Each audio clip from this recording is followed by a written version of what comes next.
of our other viewers in Zoom land. Welcome to the day before Canada Day, which will be a little different in our community this year. I know Mrs. McNabb and I had a chat about that the other day, how different life will be tomorrow, but that's the way it is.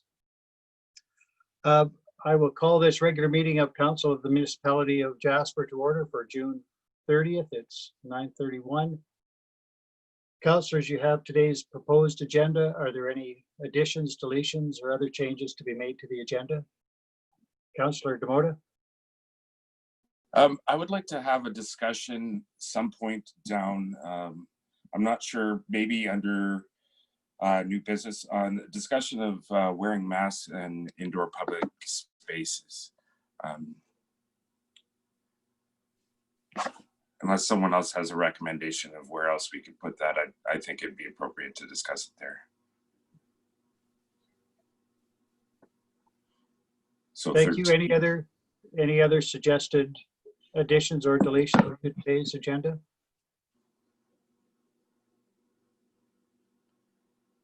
If there are none, might I have a motion, please, to... Mr. Mayor. I'm sorry. Oh, I'm sorry, Councillor. Thank you very much, Mayor Ireland.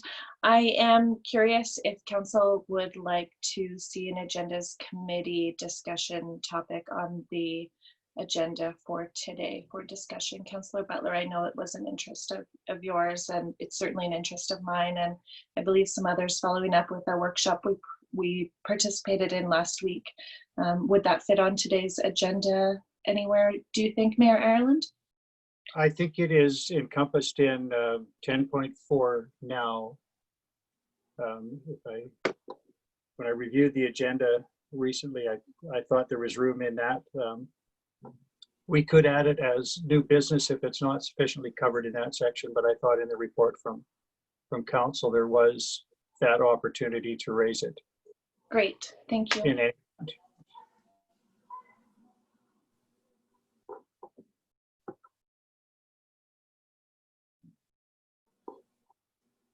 Councillor Demota. Yeah, so I guess my suggestion would be to add 12.1 masks, non-medical masks in public indoor spaces.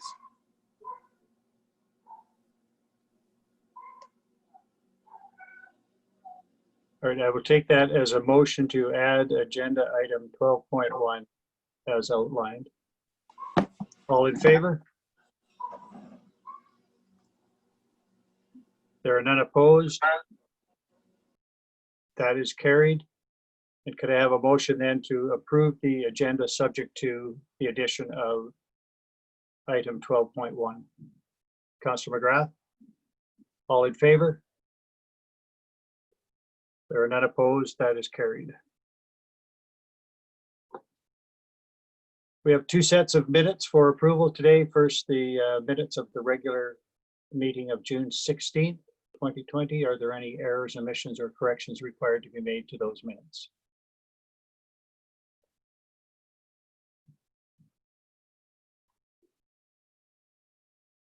If not, might I have a motion, please, to approve those minutes as circulated? Councillor Kelleher, thank you. All in favor?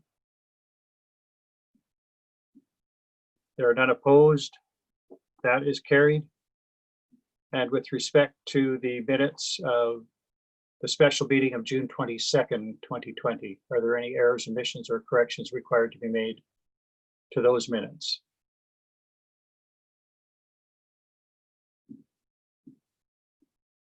I had just a comment on those minutes, and it's not a correction. And I will leave this with administration to sort out. But I just wondered whether it is possible in the minutes to do a link directly to the highlights. So when there's very general discussion in the minutes about council direction at our special meeting, but the detail in the council highlights is exceptionally well done. But just to make it easier for those who might want to be keeping track of what council has decided, if the minutes can be configured with a link directly to the council highlights, I think it's just eliminates a couple of steps for the public. So I could just leave that alone and see whether administration can deal with it. Councillor Butler? Thank you, Your Worship. You beat me to the draw on that. I'm concerned that, in fact, the minutes don't provide a record of our decisions at all. And I did recognize that they are on the council highlights, but that is not a permanent record. And I wonder if it wouldn't be advisable to have a listing included in the minutes of the direction that we gave last at that meeting. I myself would prefer to see that in the minutes. We may well come back to these conversations in future, and the council highlights are not really a permanent record in the way that minutes are. So I, at the will of council, would suggest that we amend those minutes accordingly. Councillor Demota, did I see your hand up? No, that was pretty close to the sentiment I had, but I also liked your idea of having the link to go to the council notes.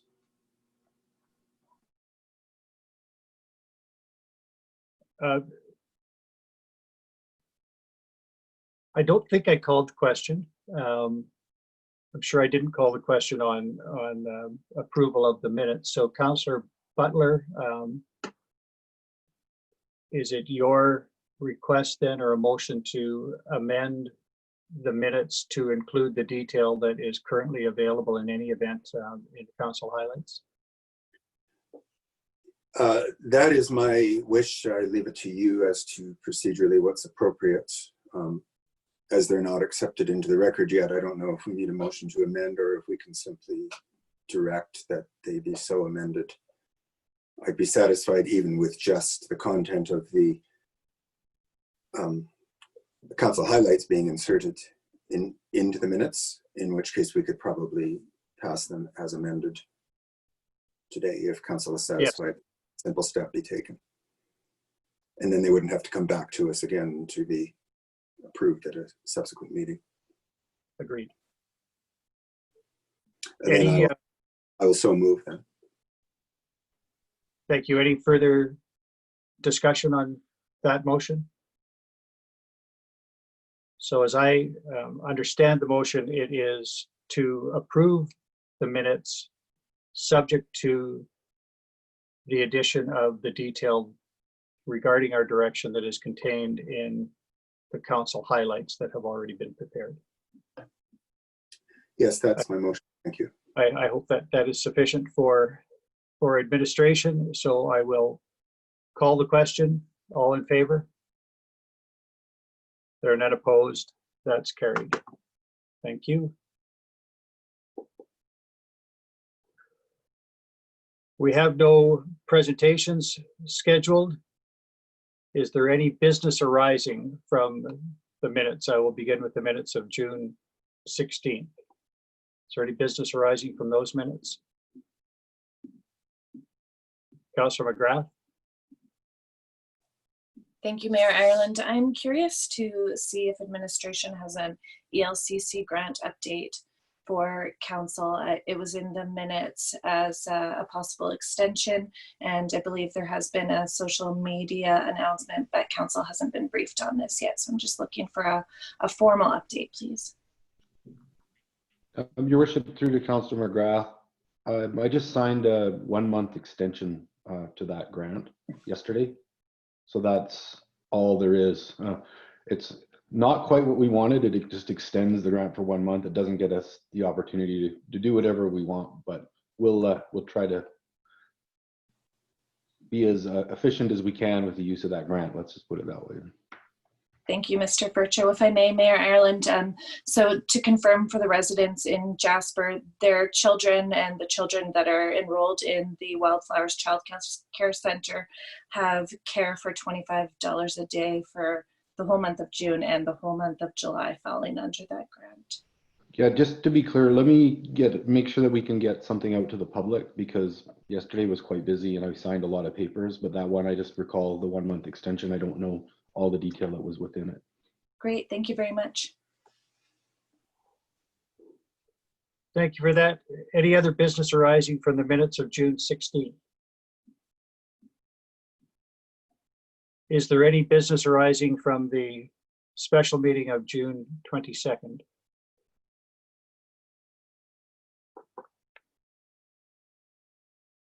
All right, if not, we will move to agenda item 6, department reports. There is nothing scheduled for today. Agenda item 7, bylaw summary for your information. No business to attend to. Which takes us to agenda item 8, information reports, and 8.1, measuring municipal inclusion grant update. Mr. Fercho?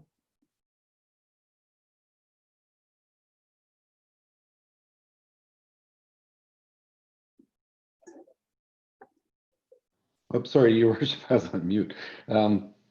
Lisa Riddell is here to present on that report, Your Worship, to council. Thank you, Ms. Riddell.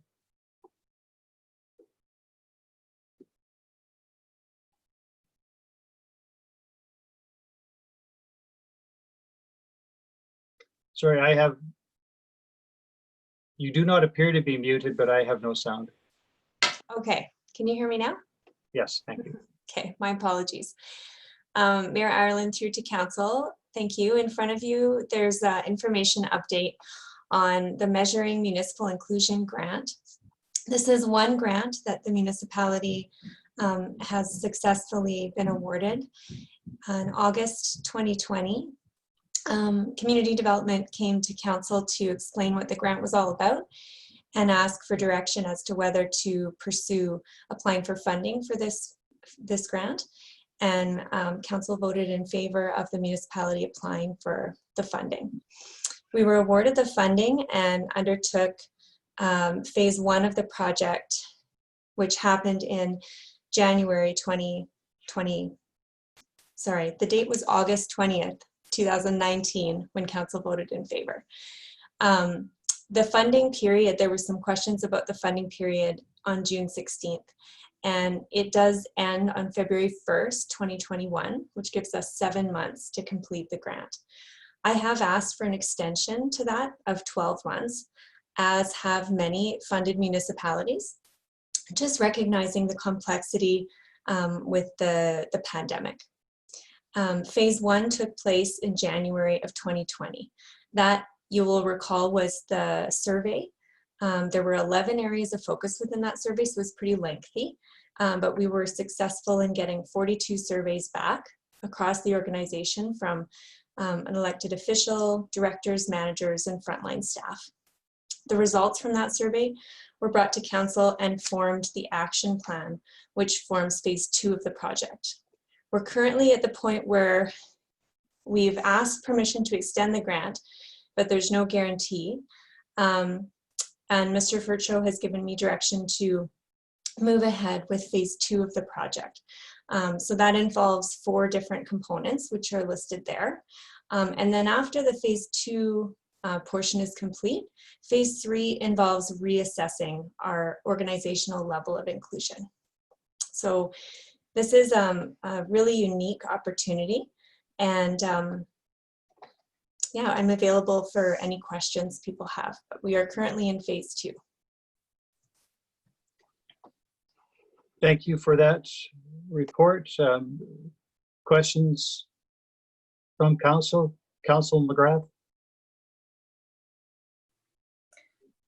Thank you, Mayor Ireland, and thank you, Mrs. Riddell, for this coming back to us today. I think it's so perfectly timed to be before us right now. As we discussed on the June 16th meeting, the efforts that are being made not only by the residents of Jasper, but the residents of the entire world to have this in front of us is of utmost importance. And I think that we are doing a good job, and we can certainly do better. So I'm grateful for our organization, headed by you, Mrs. Riddell, to review and create policy level changes that review our systems and the equity, support, and fairness within our systems, that not only our organization will benefit from this, but I believe this will benefit the entire community of Jasper and make this beautiful place that's already amazing to call home even better. So thank you very much for the efforts, and I'm excited to move forward with this. Thank you, Councillor McGrath. Any other questions or comments? I have one,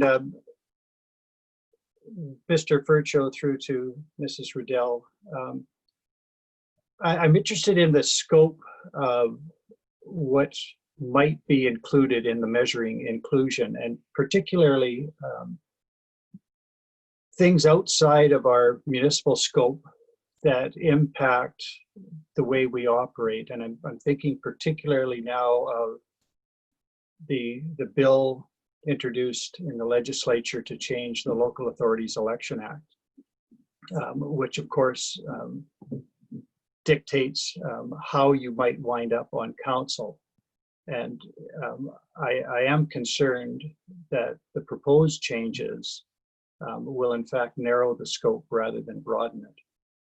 And I wonder from your perspective whether issues such as that are out of scope and therefore something that council might tackle independently, or whether those sorts of parameters that impact all local municipalities or all local governments is something that might be included in the measuring inclusion work that you're doing.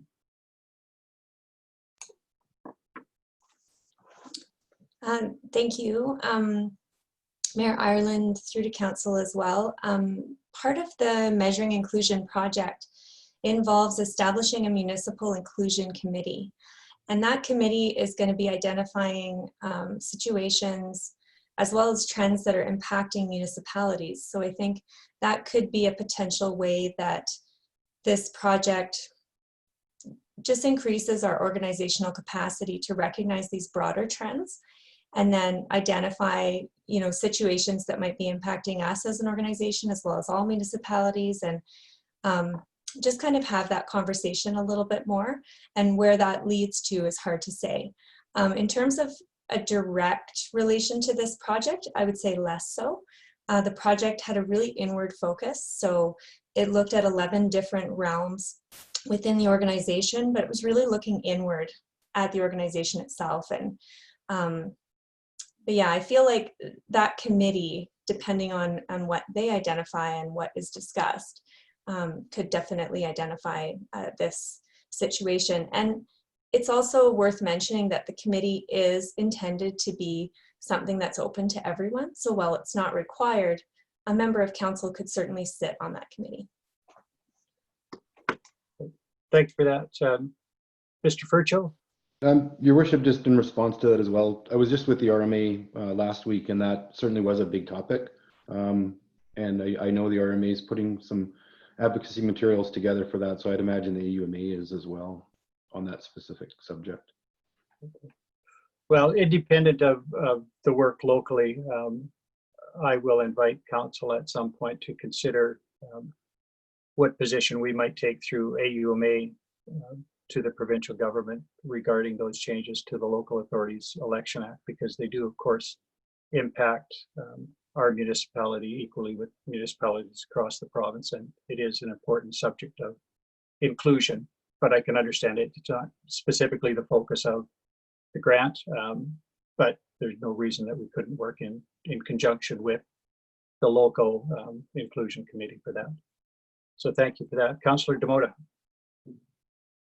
I'd just like to thank all involved to make this grant work for us. And I think, the timing is just, it works really well. And the foresight, we couldn't see what was coming up, but I think the timing is good. And I appreciate your foresight, Mr. Mayor, and addressing council on the provincial issue. So I think we should definitely have a discussion about that.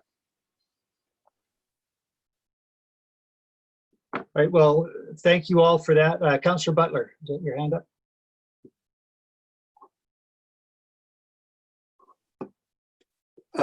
Thank you, Your Worship, and Worship through to Ms. Riddell.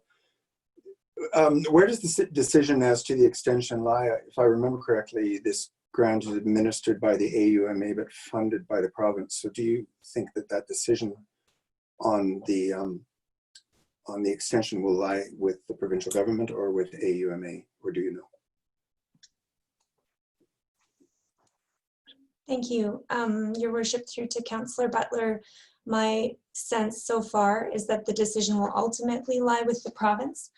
Myself, along with other funded municipalities, have requested an extension, and our contact is the AUMA, and then I believe that they have gone ahead and requested that extension of the province.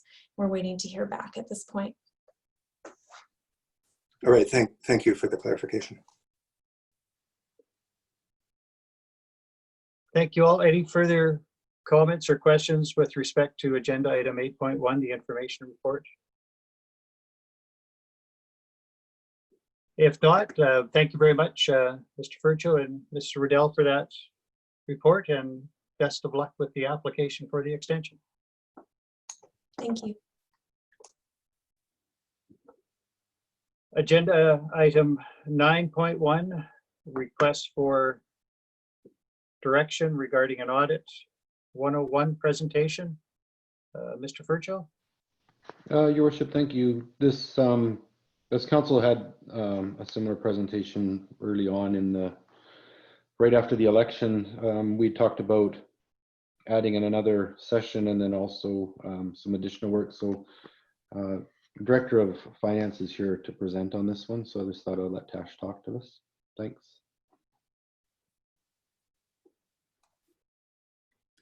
Thank you, Your Worship, through to Council. Yes, this request for direction is coming through today just to see if Council is interested, in fact, to have an Audit 101 presentation. We had discussed having this, as Mr. Fercho had alluded to already, and this might be an opportunity to go over more things like how to read the financial statements, as well as important governance questions to ask, and what is done throughout the audit process. And then Council might also have time to ask more questions, as well as even going to an in-camera should they need to ask more questions about the financial statements.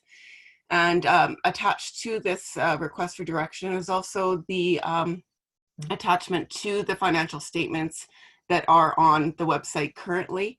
So you can click onto that to see them. But yes, looking for that direction on whether or not Council might be interested. And if so, I could proceed to set this up for Council. Thank you very much.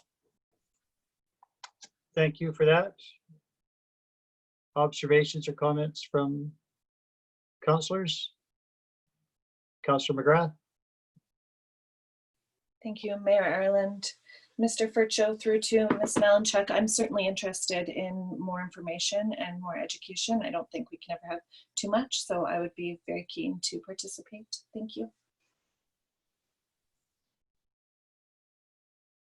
Thank you for that. Any other comments? Councillor Butler? Thank you, Your Worship. Through to Mr. Fercho.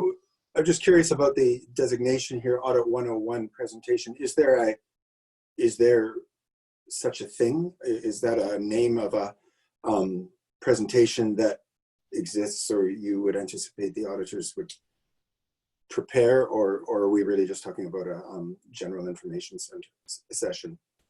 Yeah, Your Worship, through to Councillor Butler, that's correct. It's simply just we had to think of a title, so it's simply general audit information. So reading audit statements and just gaining a comfort level to reviewing audits, and then the opportunity to move in camera and ask whatever you'd like of administration as well.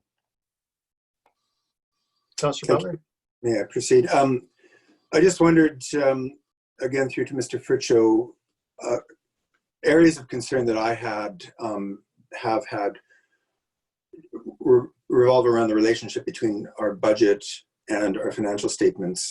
They're formatted, of course, completely differently, which does present some challenges in interpreting and drawing conclusions. And I'm wondering if that area is something that the auditors would comment on, or whether they, on the other hand, really see the budget documentation and that process is something of our own that they really aren't going to express opinions on. And I wonder your thoughts on that, first of all. Your worship, through to Councillor Butler, I don't know if our Director of Finance would speak to that one, but it is they are, although the information is, in general the same, the two processes are somewhat different. But there can be, depending on how they're set up, there can be more or less alignment. But if we want to move towards that, it's direction we could give the auditor in how we want to look. Similarly, how we set up ours. But Tash, did you want to speak to that one? Yes, sure. Your worship, through to Councillor Butler. It's yes, completely something that they might be able to speak to. They might be able to educate more on how the budget is set up compared to how the financial statements are put together with revenue and expenses, for example. And then also looking at amortization and how that's considered and not necessarily budgeted for. It's allocated on the budget, but it's not part of our expenses, and for an example. So they might be able to go over in more detail about that. Thank you. Thank you. Councillor Journault? Yes, thank you, Mr. Mayor and Council. If I recall in the presentation by the officer from Matrix, which I can't recall his name, he did mention that was an offering that they could come to us, and not only what the session we're talking about now, but as well to work with our personnel to more closely correlate those two. So that's what I'm looking forward to in all of this. And thank you. Mr. Fercho?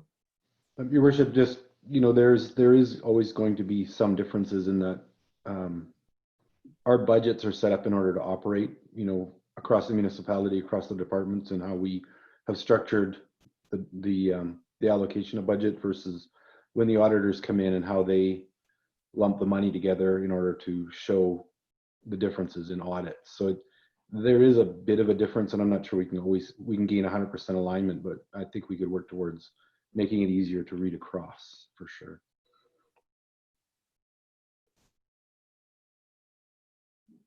There seems to be support for such a presentation, and just for absolute clarity, the presentation which is proposed would be a presentation about making audit presentations more effective and make better use of council time. It is not an audit presentation. That is, we're not going to get audited statements presented to us. We are going to get a general discussion about how to make the best use of everyone's time during an audit presentation. Your worship, that's correct. And it would be more of a workshop format rather than a presentation. So the idea would be it would be offline from a public meeting, and that way more of just a general conversation. We could talk about what if and how about we look at that and what's this for kind of a conversation versus them sitting there presenting the audited statements. You've already had the audit presentation. Now it's a workshop is what the intent being, just to smooth over some of these things that we've just talked about. All right, it appears to me, and I will say in the absence of any discernible objection, you would have direction to go ahead and set up such a workshop on council's behalf. Is there any objection to Mr. Fercho proceeding in that fashion? I see none.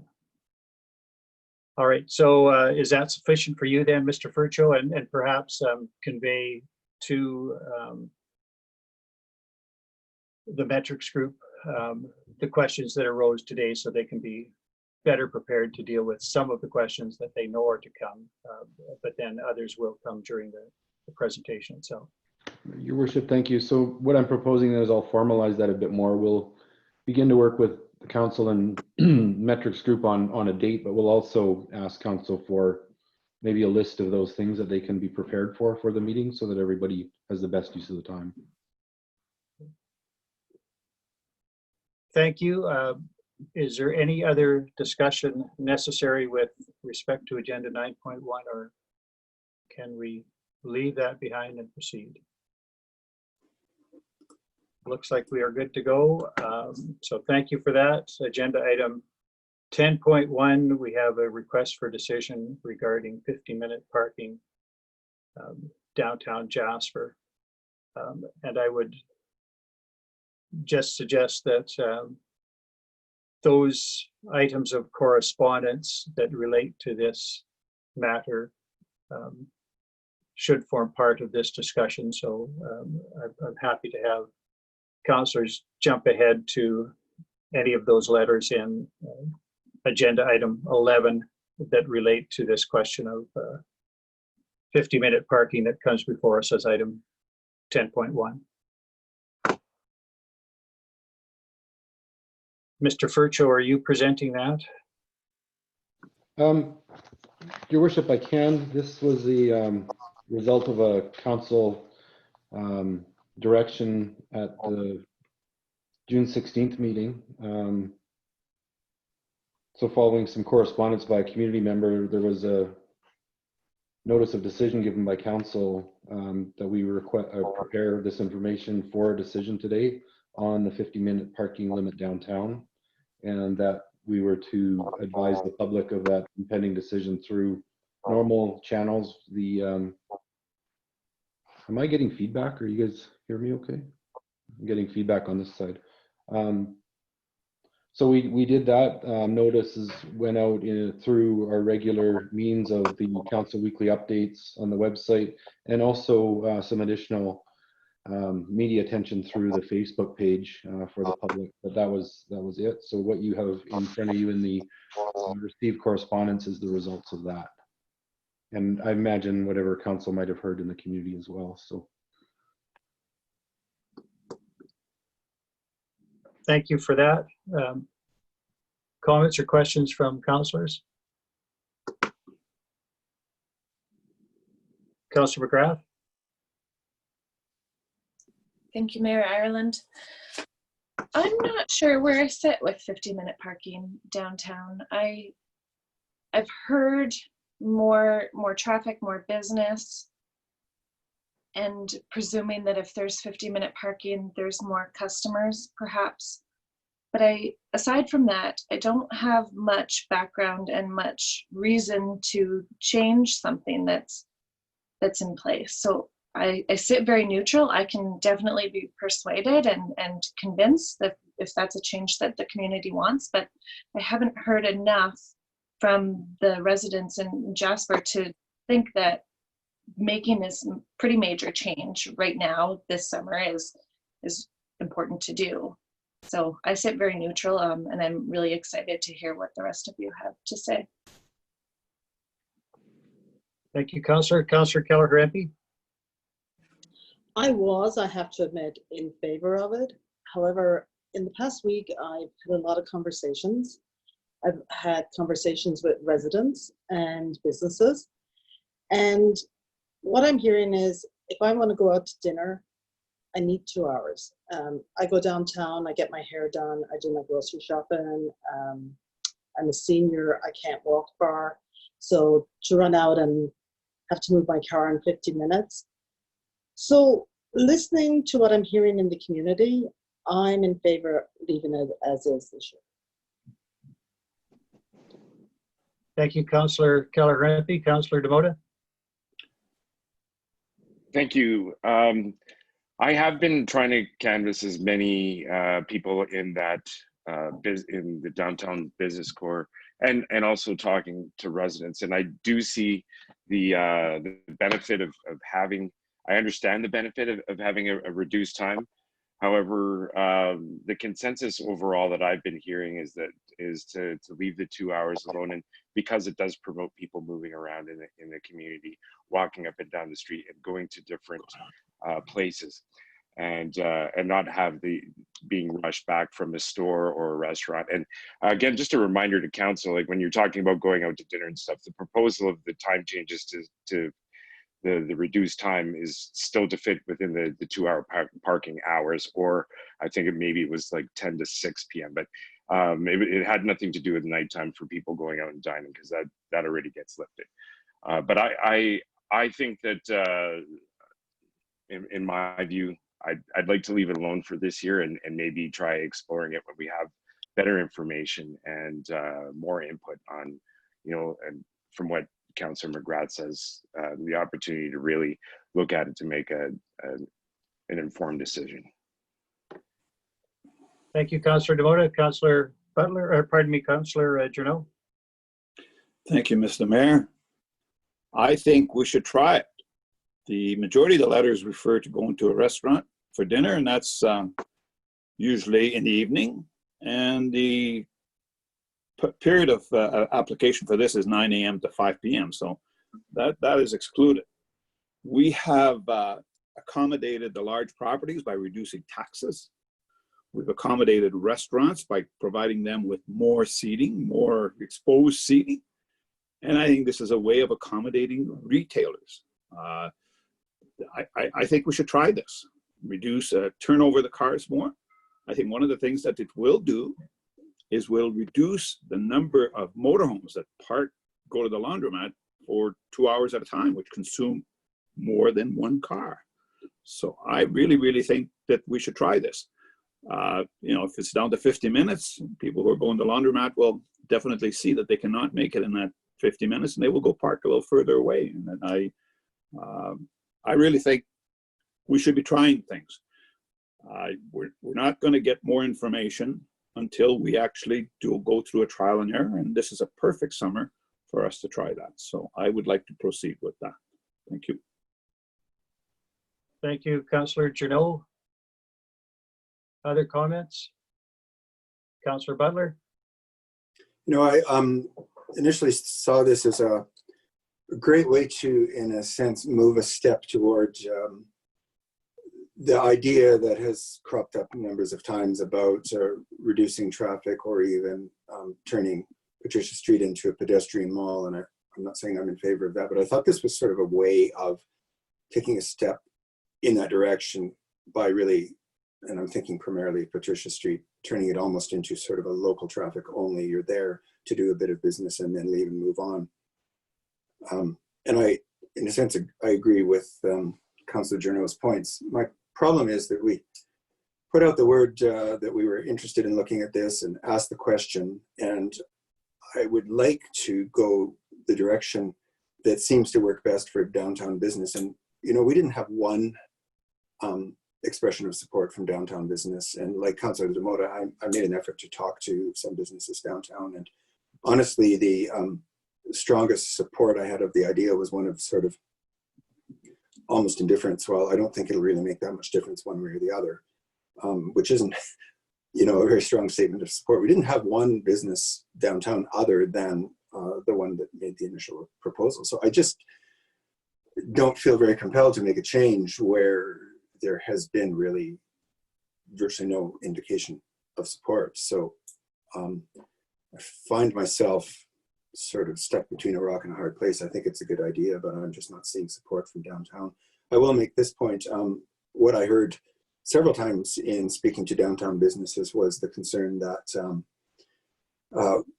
without a sense of what consistent enforcement looks like, that it was really felt that there wouldn't really be much difference from what we have now. And there were real concerns expressed that maybe a more important action that we could take would be to try to achieve, honestly, more enforcement of the 2 hour parking that we have.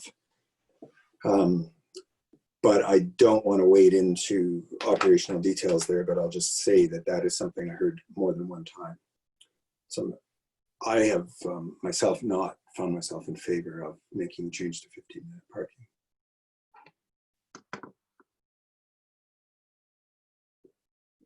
Thank you for that.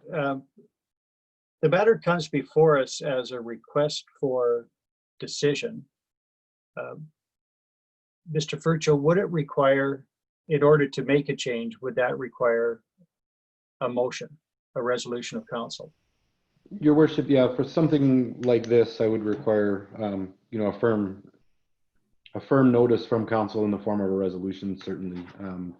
Signage changes and whatnot, that is under my purview, but I definitely want clear and firm direction in order to provide that direction to enforcement, changing the signage and whatnot. Thank you. I asked because if no councillor is prepared to make the motion, then it just drops. If a councillor makes a motion, then we will resolve the question with a vote. But I'm just looking at how we're going to proceed from here. Councillor Demota? Thank you again, Mr. Mayor. I think by the time if we made a change, like if as far as the summer goes, I know that it's more of our weekends now, but with the campgrounds, the couple of campgrounds that opened up in the park and shown a little bit more activity in the community. But I think that, you know, by the time we were able to make any changes, I used to say, again, and I'll repeat it, that we've got 5 or 6 weeks of gravy that I call in Jasper, and that was peaking after Stampede, and that goes to Labor Day. And in the past, it's gone a bit longer towards Thanksgiving, but this year, you know, I think that if people are going back to school, kids are going back to school, you might see that drop off by Labor Day. So in essence, we're only talking about something that we can make a decision on that is going to be in a trial period for 6 weeks. And I think that, you know, that is still an important time for businesses to make whatever they can. And we don't know if we would negatively or positively impacted by making a decision. So I think staying status quo right now is probably the best thing to do for this year. And then if we need to discuss it moving forward, I think if we would have had this discussion in April or May and started this sometime earlier in June, it would have been a little bit more beneficial as a test drive. But I think the horse already left the barn on this one. Thank you, Councillor Demota. It occurs to me that a decision of this nature should be predicated on some science of some sort, some study. It seems to me that a change of this nature, while it might benefit some, will not benefit all.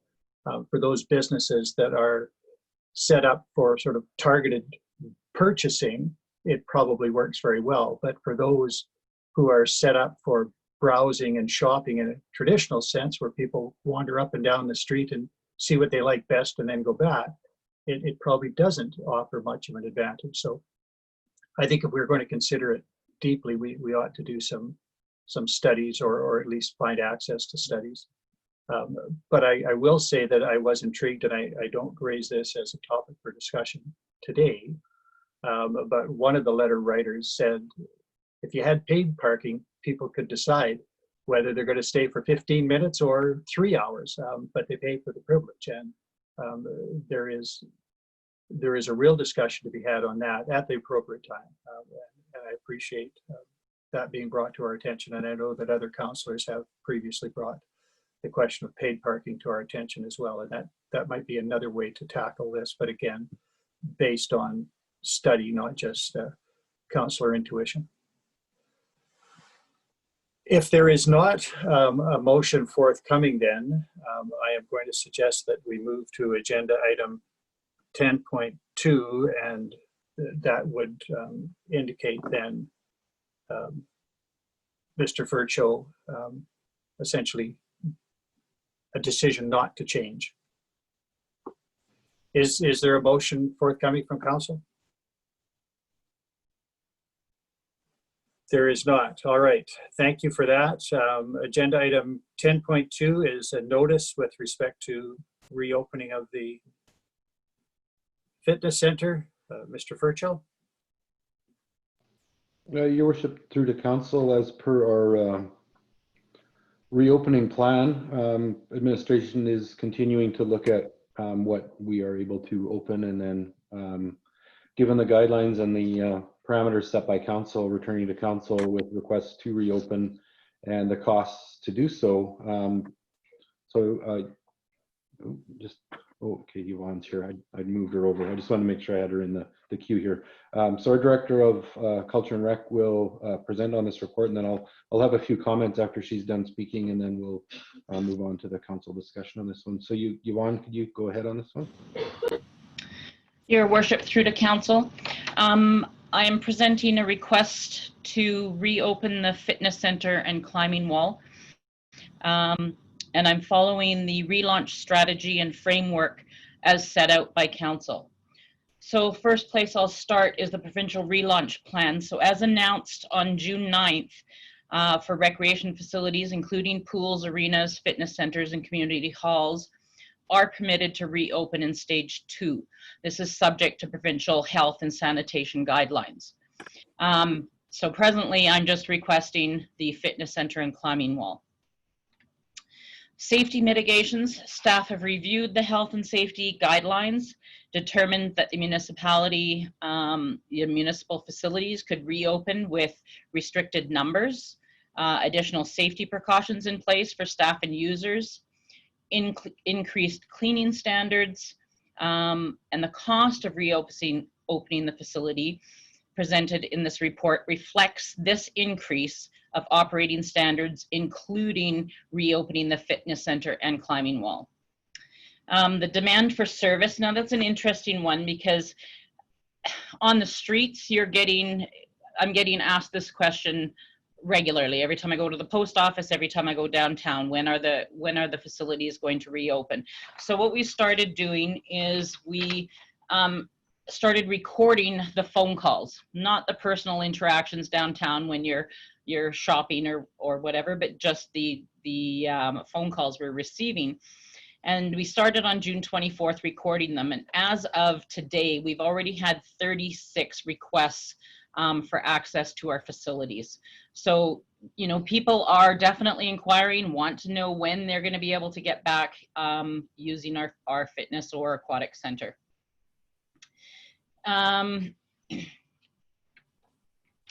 We've also chosen times in this request to meet the demand of attendance. So we took a look at stats that gave us our average daily use, and so we looked at when the high averages were. So that was things we considered in this request.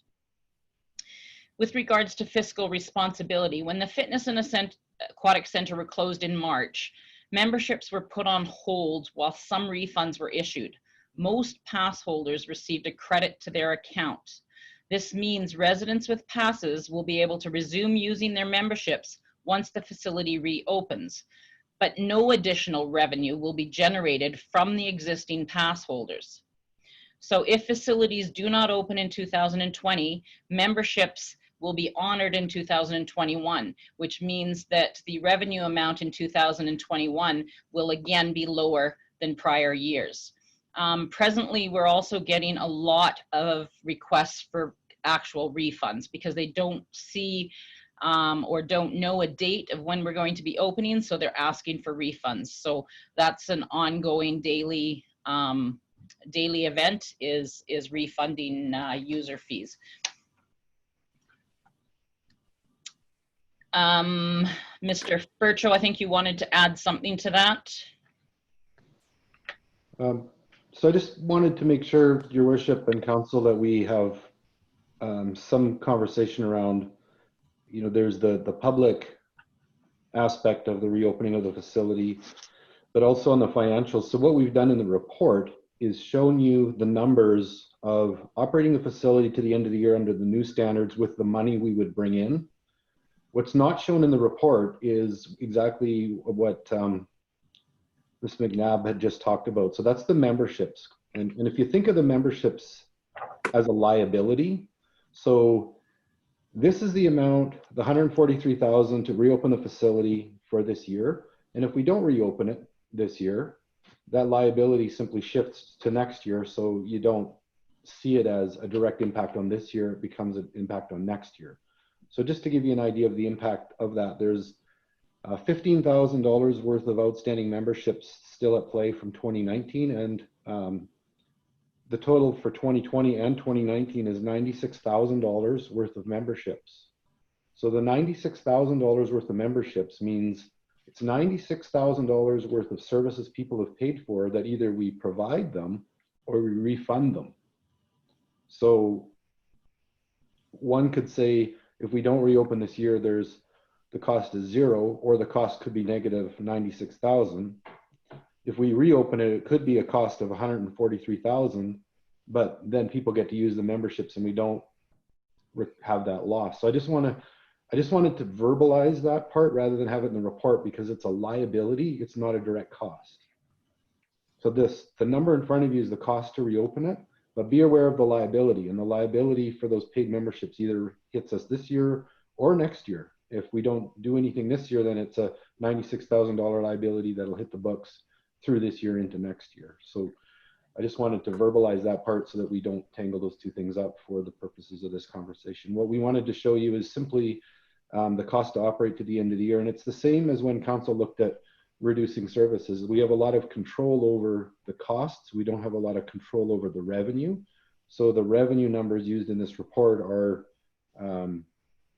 you know, we know what the costs are quite clearly to run, but the estimate of 30,000 in revenue coming in is an unknown. That's what we think it is. But the liability is one we can speak to, but what year it hits us, I'm not sure. It depends on if people just want to hold on to it, or if they want the refund, or if we provide the service. I hope that helps.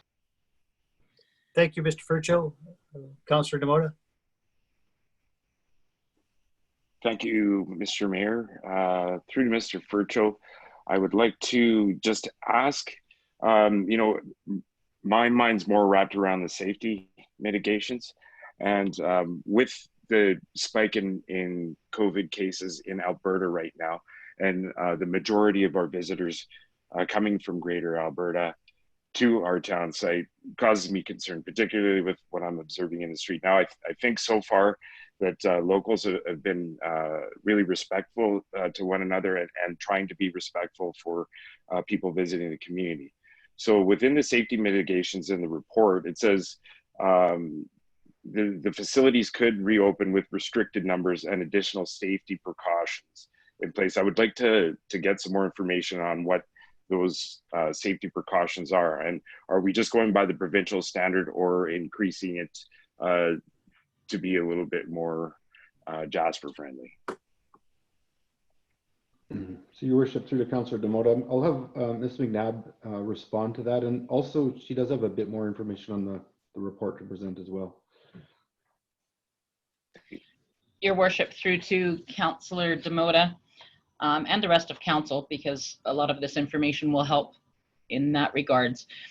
I'll touch on your question in a second. I'll just go through some of this because it may answer your questions.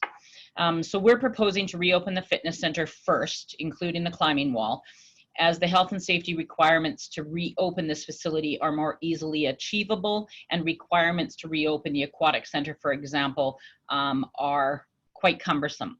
And you know, the document around the aquatic center is 79 pages in length, and there's a lot of things that you need to take into consideration.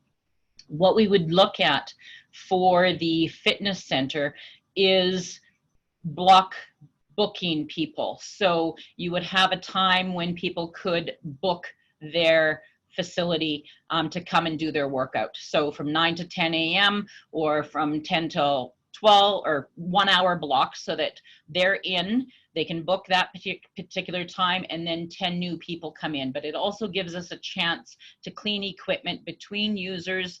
It allows us to make sure that our guests are cleaning their equipment after they use it. It would restrict us to likely 2 people on the climbing wall unless they're a family. So the numbers on the climbing wall would be really small, but because we have a receptionist and we have a specific area, we can and are permitted to do that. We would also be going through our local health authorities and make sure that the precautions that we're putting into place meet their standards. So they will actually be coming and doing an inspection of our facility prior to opening. The training of the staff to make sure that when somebody comes in, that has the potential of COVID or you know, a cough or those types of thing, is the power and authority for that staff member to actually ask that person that they're going to have to leave.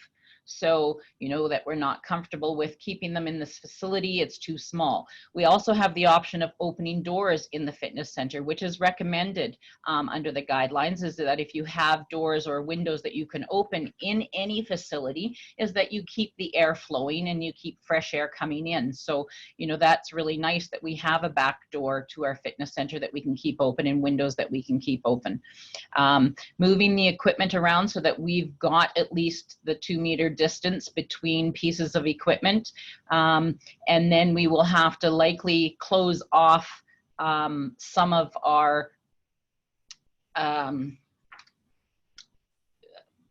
aerobic equipment so that you're spaced far enough apart from each other if you're doing an aerobic activity. The good thing about our aerobic activity, the treadmills and such, they're facing the windows, so they're facing away from other people, which is already a good thing.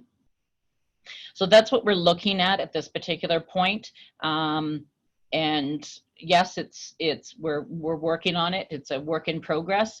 And that's why we're kind of looking at the time frame that we've set forth so that we have a little bit of extra time to be able to set up and get running.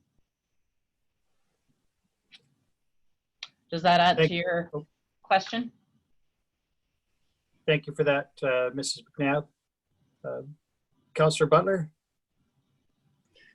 Thank you very much, Your Worship. I have one question and then a view or two, Your Worship, through to Mrs. McNabb. I just wonder if we could have a little bit more insight into the anticipated $30,000 income figure.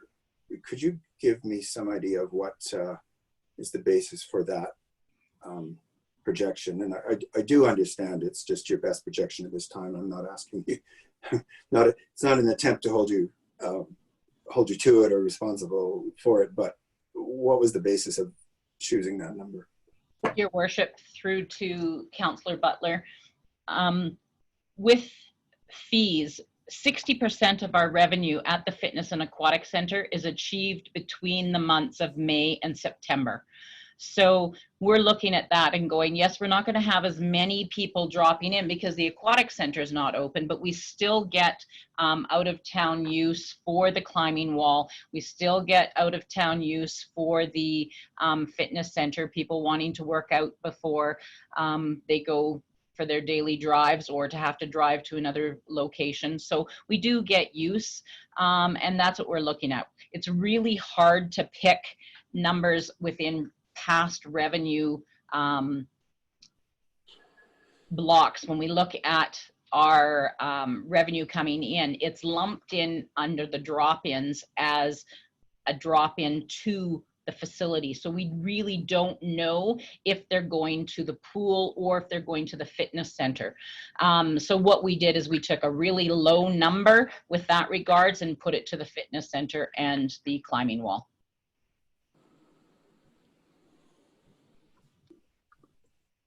Thank you. Your Worship, could I proceed? Or? Yes, go ahead. Thank you. Well, let me say that I understand that community members are very anxious to see the facilities opened, and that these recreation opportunities really are about recreation. It's about people's ability to recreate and to relax, and it is important for the mental and physical health of community members. I will say I'm considerably less concerned about any sense of commitment to visitors in that respect. But I'm very concerned about the safety. I have generally been in favor of following provincial guidelines, but I think that we were all caught by surprise when the provincial government moved reopening of recreation facilities forward. It had always been thought of as a phase 3 option. And I'm just really concerned about the safety aspect. I frankly can't imagine that spending time indoors, sweating breathing moistly is something that we really ought to be doing at this time, and nor am I convinced that people are going to want to do that. The additional concern with the thought of outside of visitors to the community coming in and using those facilities and the additional liability that that implies toward the spread of COVID concerns me hugely. And I just honestly think that, notwithstanding what the province may have said in allowing consideration of opening these facilities, that does not mean it's advisable. I think in that respect, and with great respect to residents who are anxious to see these facilities open, I think it's too soon. I also think that in consideration of where we live we have a great summer ahead of us, and people can use the outdoors for recreation. I would be more comfortable looking at a date in early September, and I'd be willing to consider nailing that down. I'm not, though subject to conditions at that time, I'm not suggesting that we want to keep this closed for the rest of the year. So I have safety concerns. My second area of concern is the fiscal one. We do have an absolute obligation to be fiscally responsible. The facility operates at less than 50% efficiency. Under the best of circumstances, last year we achieved about 45% cost recovery in the Aquatic and Fitness Center. And this proposal looks at $173,000 of expense with only $30,000 of income. That's like a 17% cost recovery. And I just don't think it's, also from a financial point of view, really responsible at this point. And I'm hoping that if we wait maybe a couple of months, that we can look at improving that picture. I appreciate Mr. Fercho's points about the liability, but the liability, as Mr. Fercho pointed out, is there anyway. We have the outstanding liability of purchase passes, and we have to deal with that whether it's this year or next year. I don't feel that that's really a factor in making decisions when we should reopen. So thank you for giving me that time. I tried to compress all my thoughts into one string. Thank you. Thank you. Councillor Journault. Councillor Butler kind of encapsulated most of my comments, but I will add, I'm not supportive of this, basically because the climbing wall and the fitness facility are activities that can be easily achieved outdoors in the great big beautiful Jasper National Park and all of its wonderful scenery at no cost. So definitely I'm not supportive of this. I'd be looking at this come October when it's colder and it's not possible to be doing rock climbing in the cold outdoors where they would come in inside. I can agree to that. So for me, the date would be more later in the fall. You mentioned that you have some difficulties with staff. There'd be way easier to accommodate in October. 36 requests is not a lot of requests in my mind to open a business at a cost of $100,000 and some to the taxpayer. The last thing I really question is our cost to operate. You mentioned your salary staff cost of $150,000. That equates to $800 a day. We've questioned the cost to reopen another facility, and we're indicated that we have to look at some financial efficiencies. We certainly need to be looking at financial efficiencies in this project. That's just too much money to be spent at this time. Again, I would support looking at this in October only. Thank you. Thank you, Councillor Journault. Councillor Demota. Well, I appreciate the discussion right now, and it's really good to hear what other councillors are thinking and what they're hearing. And I know that we had this as part of our relaunch strategy. We did say that when we were making the expense reductions that we would revisit this and try to open when it was opportune, safe, and whether it was fiscally responsible. And I'm not convinced that right across the board that we're achieving everything and wanting to do this. And I really appreciate administration working within you know, our framework to address what we wanted to do. And at this point, I don't think that we're ready. And you know what, I don't want to put admin and staff on, I don't want to corner them in asking how they feel about providing this service, because I think that although that is important, you know, from what I understand, the reason this is coming forward is because administration is following what council wants to do. So I'm just not convinced yet that I have all the information to make a decision today. Thank you, Councillor DeMota. Before I turn to Councillor kelleher, I would just remind Council that it is not here for decision today. This is a notice for anticipated decision at the earliest on July 7th. So if there is further information that Council requires in order to be comfortable in making a decision, now would be the time to ask for that additional information, anticipating a decision at a later date. Councillor kelleher, MP, and then Councillor Butler. I'd like to thank Mr. Fercho and Mr. McNabb for your report. It's quite detailed, and for the added information. I have concerns with COVID. It's starting to spike again in Alberta. It's spiking all over. I have grave concerns to open the facility right now. I'd like to see a September date. If the kids go back to school, we reopen after the long weekend. We said it. We know that's what's happening, unless we go into stage 2.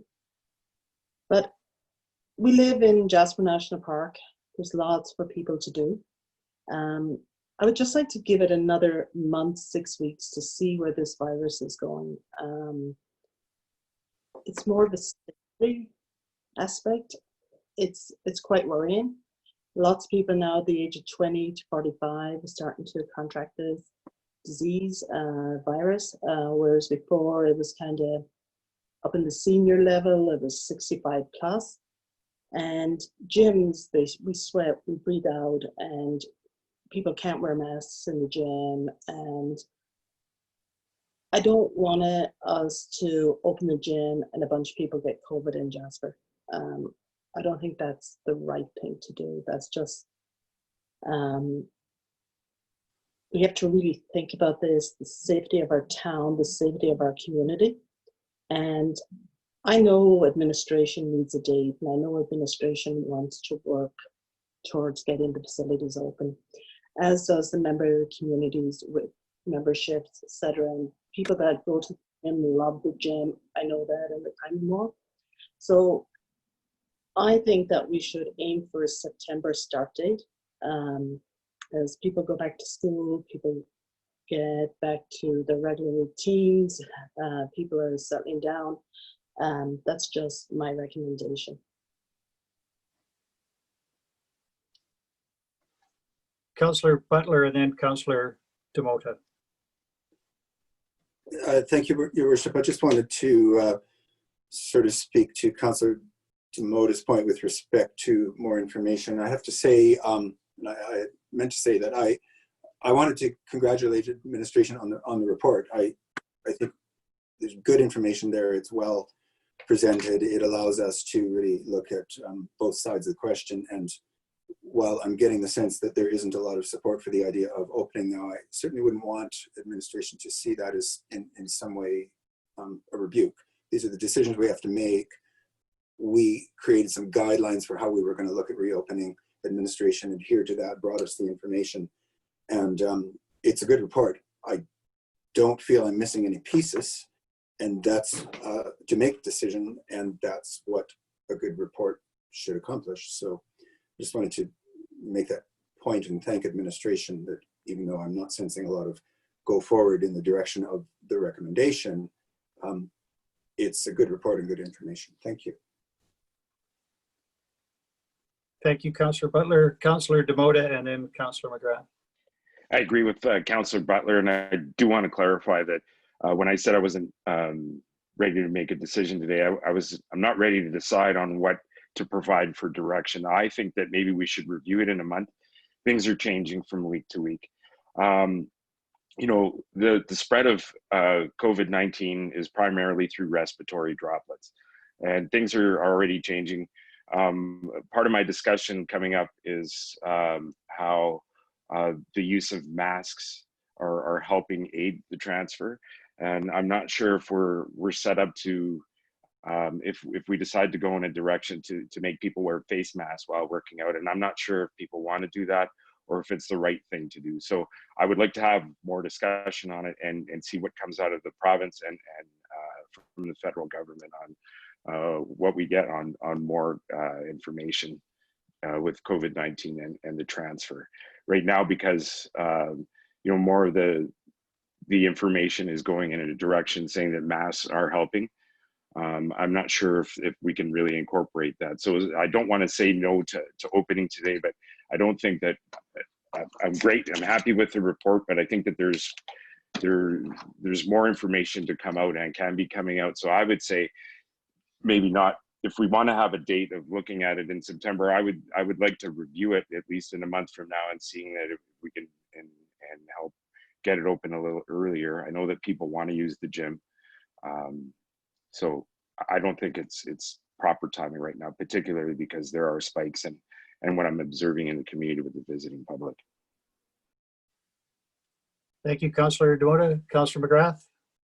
Thank you very much, Mr. Fercho, Ms. McNabb, and your team for preparing this excellent report to come before Council, keeping Council's priorities for relaunching in order. And I can empathize with you in a huge way. I operate a private wellness center that is a breath space that's shared. So I know how hard this is, and I don't necessarily have input, as it's a different way of thinking about a public service such as the municipality's facilities versus my own, and the decision has to be thought about in such a different context. I believe that residents' well-being is of utmost importance, especially after what we've all been through. I just don't have any solid footing on watching the news with the increases in COVID-19 cases and being entirely comfortable and confident in making a decision today. But that's not to say that when this comes before us for decision, I won't be better placed for knowing, but I certainly do not have any questions for administration. I believe that all of the information required to make this decision has been provided to us, and I thank you very much. Thank you. Thank you, Councillor McGrath. I don't have any issues at all with respect to the report either, but I do have some questions, and some of them arise, I think, just through the discussion today. And what was presented to us was based on a proposed opening date of July 13th, and now there is some suggestion that maybe that be postponed until September. The additional information that would comfort me before making that decision is, firstly, will there be additional costs with a delayed opening, particularly after August 5th, which I think is the effective end of the 120-day rule that the province announced. So I appreciate that that is not part of the report, because the report was premised on an opening of July 13th. If we go past August 5th, I would like to know what additional costs might be incurred. And I'd prefer to have that decision before, or pardon me, that information before called upon to make a decision. I'm also interested, and I don't mean to get too deep in the weeds here, but the $30,000 proposed revenue, I appreciate it's only a guess, but that too, it seems to me, is affected by the proposed booking schedule. And so if it is the intent that people pre-book their time, I'm going to assume that residents will have an advantage that visitors do not. And if you show up as a visitor and would like to use the facilities, but they're already booked, then the revenue is impacted negatively. Even the $30,000 projection might not hold true if all the times are booked by residents. I don't know whether that has been taken into account at all, but I would like to hear some discussion about how that booking system itself might impact revenues for out-of-town use. And finally, you have indicated the net projected cost of reopening, but I think it would be nice for me to know at least what the net savings have been. So we have been closed since March. Staff were laid off. I appreciate that it will take an infusion of money to reopen, but I presume that there have been some net savings during the closure, and it's not information that's in the report, and I don't fault the writer of the report for that, but I would be interested, and I think the public might be interested in knowing what our savings have been to date. I appreciate that information is probably not available today, but something that could be available, and this was not slated for decision today in any event, so it will come back at some point for further discussion and a decision from council, and I hope that that date is certainly before August the 5th. Councillor Demotta, I see you there, but Mr. Fercho, did you want to respond? Your worship, if you don't mind, yes. So there's, I guess, two things. One is I'll be looking for at the end of this some direction from council on whether we bring the report back for a decision as proposed on July 7th, or if we simply delay the return of the report to a future date. And just so council's aware, that future date of the decision, it's important if we're going to include the pool and even the fitness facility, that date is in advance of when we'd like to open, up to or about a month in terms of being able to recall staff, do the training, have everything set up and get ready. So if we're talking if we're talking September, we'd be talking about an August date for the decision in order to be able to open in September. So just so council has that awareness. So we'll be looking for some direction on when to bring the report back and the information. The other bit that you've talked about, we purposely didn't include the end of the 120-day layoff agreement in this one because that's right across the board for all departments that matter. So not specific to the fitness center. And there was some movement on the province to extend that. We're just not, we haven't internally reached an agreement all the way around if that can be extended across the board internally as well or not with our QP agreement that we have in place now. So that is a big date coming up in August for what staff remain and what staff then remain on layoff, and then if the collective agreement kicks in. So that's not defined yet. So that is the date we currently have. I'm working on that still. So I left it out of the report because there's a bit of things going on behind the scenes on that one. So yes, that is out there as well. And so if this isn't decided on in July for an opening date, sorry, as set out in the report, all that will come into play. Thank you, Mr. Fercho. Councillor Demotta and then Councillor Butler. Yeah, thank you. And I just had something that popped up while you were speaking, Mr. Mayor. If I may ask admin, Mr. Fercho, with the 30 or so phone calls, and maybe this is something that Mrs. McNabb can address, what were the majority of the requests for in the opening, and what's been the demand in the last 5 or so days that we've had the recording of the phone calls? Maybe I'll ask Mrs. McNabb to respond to that. And just so council's aware, that wasn't a solicitation of the public. It wasn't anything other than what she heard over like a 2-day period. It's not representative of the public demand whatsoever. So quite. Oh, and I think it's a good idea for what that is. So Yvonne, if you want to speak to that. Your worship, through to Councillor Demotta. It was mostly a fitness center. The major requests. There has been wedding requests, small wedding requests for the multi-purpose hall. There has been pool requests, but the majority have been for the fitness center. Okay, thank you. It'd be interesting if you're going to continue that, how that might stay the same or change throughout the process. But I think it's a good thing that you started, and it's interesting. So any type of information that we can get is helpful. So thank you. You're welcome. Thank you both. Councillor Butler.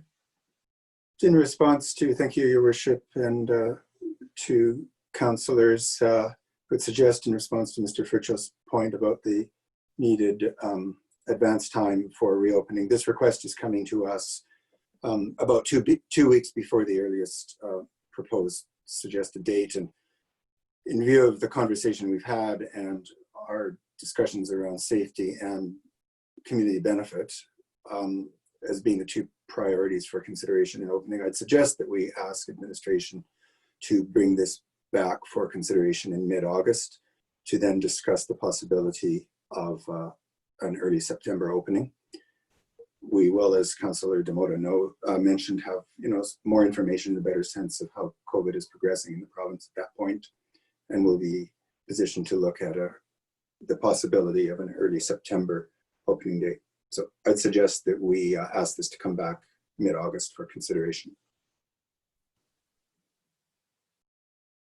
Councillor Kelleher-Empey.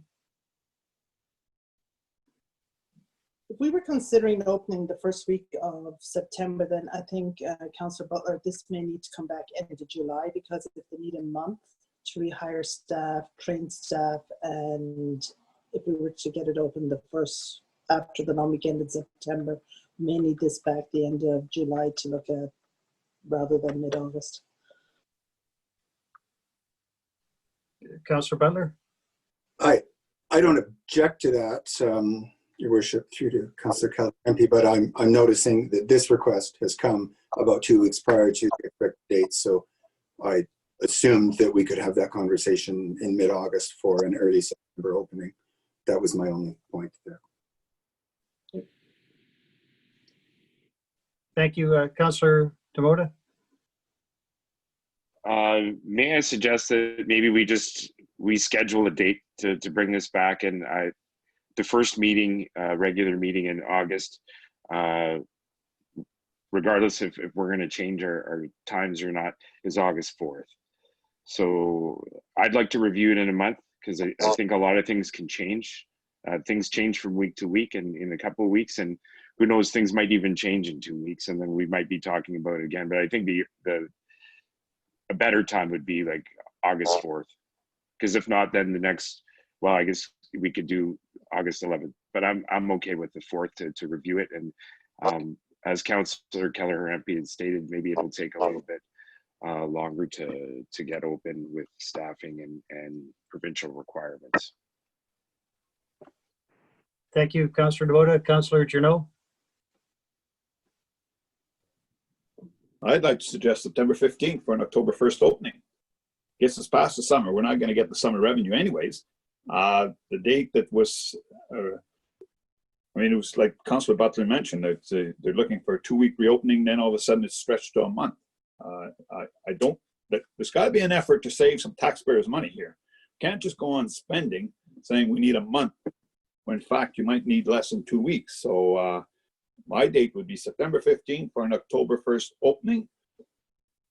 The beautiful Jasper National Park is very, very enjoyable until at least September 30th and sometimes around Labor Day. So there's no rush to reopen this facility.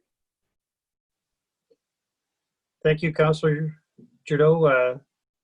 Councillor McGrath, and then Councillor Demoda. Thank you, Mayor Ireland. I would be in favor of seeing this come back on August 4th. And not so specific on which date at the end of July or beginning of August it comes forward to us.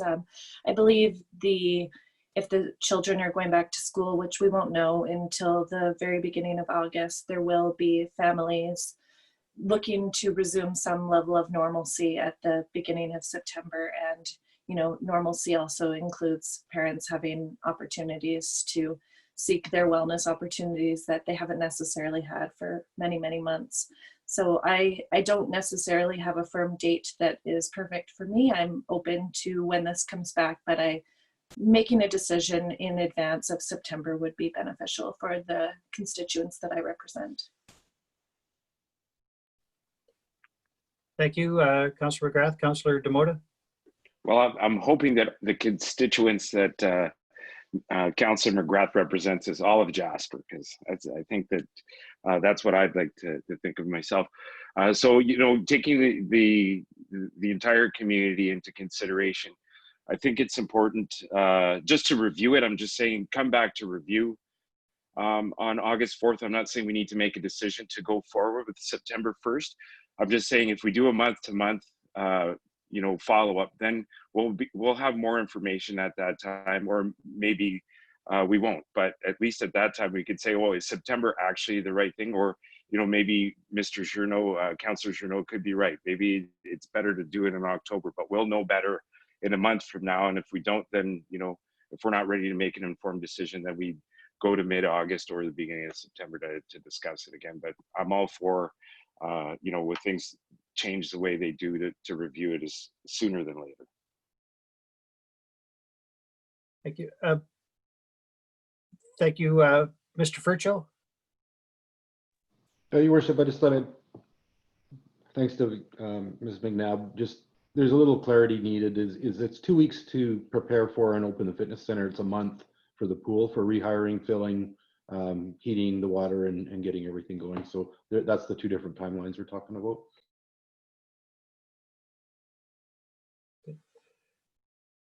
And I would ask you, Mr. Fercho, if you would just to clarify. I mean, the lead time does not affect the expense, does it?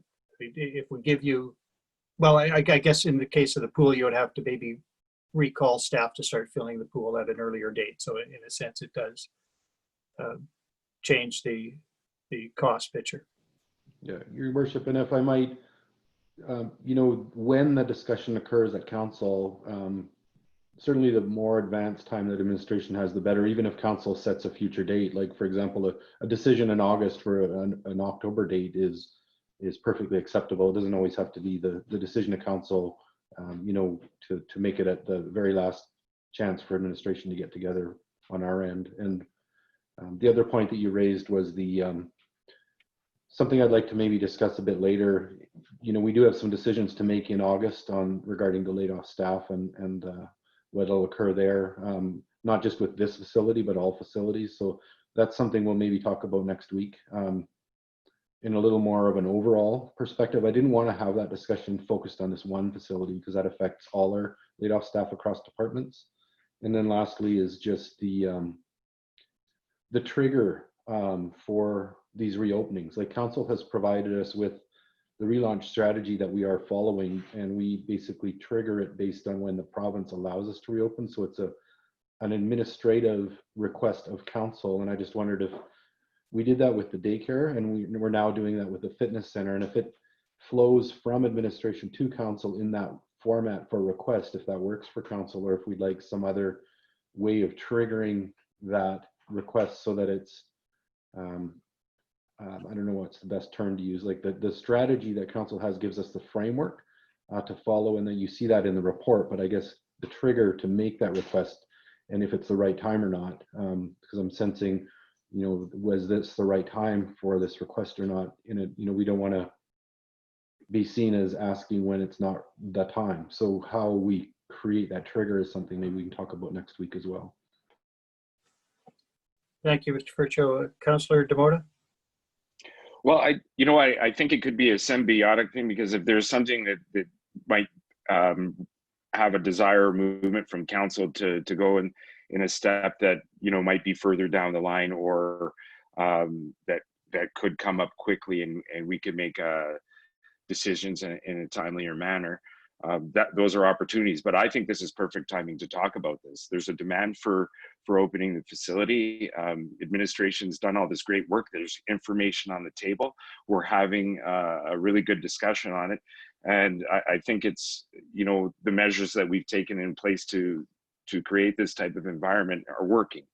And I appreciate the conversation. I like the way it was presented and the way it's been brought to us. So yeah, there's always room for improvement on anything, but I'm liking how this is working so far. I thought I saw Councillor Butler's hand up. Yes, I did. Thank you. You did, thank you. And I just would sort of echo what Councillor Demotta was saying. I hope administration doesn't feel that, I have no sense that the timing or the trigger to bring this forward was improper in any way. I understand that administration, as Mrs. McNabb said, is under some pressure here from the community. You're hearing from the community, people are phoning. At least you're able to say, well, we've asked council and we've been told that we're going to wait. So don't, please, I would hope no one would take away the sense that we didn't appreciate the request or that it came too soon or anything like that. I think this is the process working as it needed to work. And I invite the request to come forward and the timing and the framework that we have set out. So I'm entirely happy to have seen the request. Thank you. Thank you all for that. I am left in a bit of a quandary. There have been many dates suggested. I am going to propose that somebody, in fact, make a motion as to when this returns for decision by council with a specific date. Councillor Demotta? Well, I would like it to come up as information. So basically not for a decision, but on the August 4th meeting, just have it as a department report as we would normally do, and in the presentations maybe area, so that we're not forced to make a decision that day, unless there is a desire of council at the time to produce a motion to make a decision.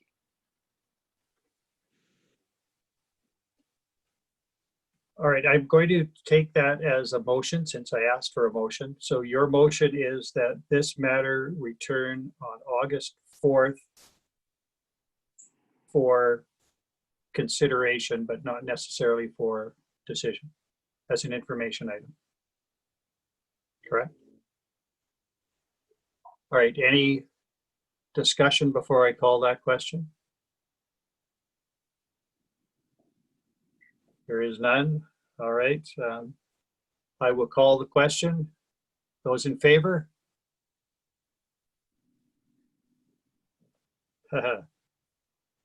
Opposed? That motion is defeated.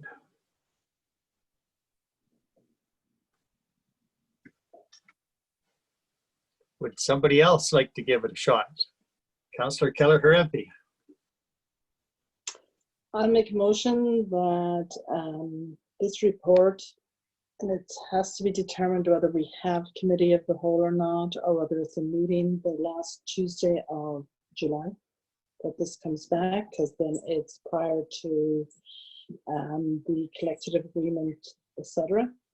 That will provide us more information to make an informed decision, and to consider reopening the first Tuesday after the long weekend in September, when the children goes back to school, to consider the opening then of the fitness and climbing wall and what other information on facilities, and then we'll also see how the spike of the next couple of weeks go. So I make the motion that comes back the end of July with a consideration date of when the children go back to school after the long weekend, September, to reopen the facility.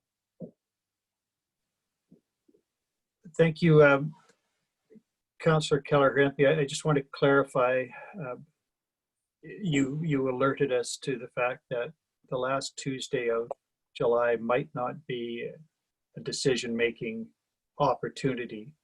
And so in terms of your motion, it could come back. I mean, it could be, well, either committee of the whole or governance and policy meeting that day and not a decision-making day. So there is a potential difficulty. That change your thinking on how you want to word your motion? Okay, it comes back for information. Okay. On the last day of last Tuesday in July. And then That's from the there we 28th. can, yeah, 28th of July. as an information report with the view of looking at it to open after the long weekend in September. All right, thank you. That clarifies. Councillor McGrath. Thank you. That was one of the points that I was going to make is on agenda item number 10.4, we will know which dates we can make decisions and which dates we might not be able to make decisions and would receive information. The only other request that I have is that I just thought about after our debate on the subject is the Culture and Recreation Board being utilized for their positions in the community. And perhaps, you know, that's a really excellent way to engage the residents that are on the board and that represent the culture and recreation in the community, and possibly seeing them engaged on this subject and seeing their opinions and maybe a recommendation of some sort come forward from that board specifically is it's of interest to me. Thank you for that, Councillor McGrath. That is an excellent point. Councillor Demota? Yeah, I'm all for that. I sit on the board, and I've been really anxious to get back and talk to the rest of the members there, and then getting more information about what's right for the community and what people want. And I think that's positive. And of course, I'm going to vote in favor of the July 28th date, because I was saying the sooner the better. I thought it might have been a little too early, but I think coming back for information is important, and I think it's worth a review. So I'm gonna vote in favor of doing it. Councillor Butler?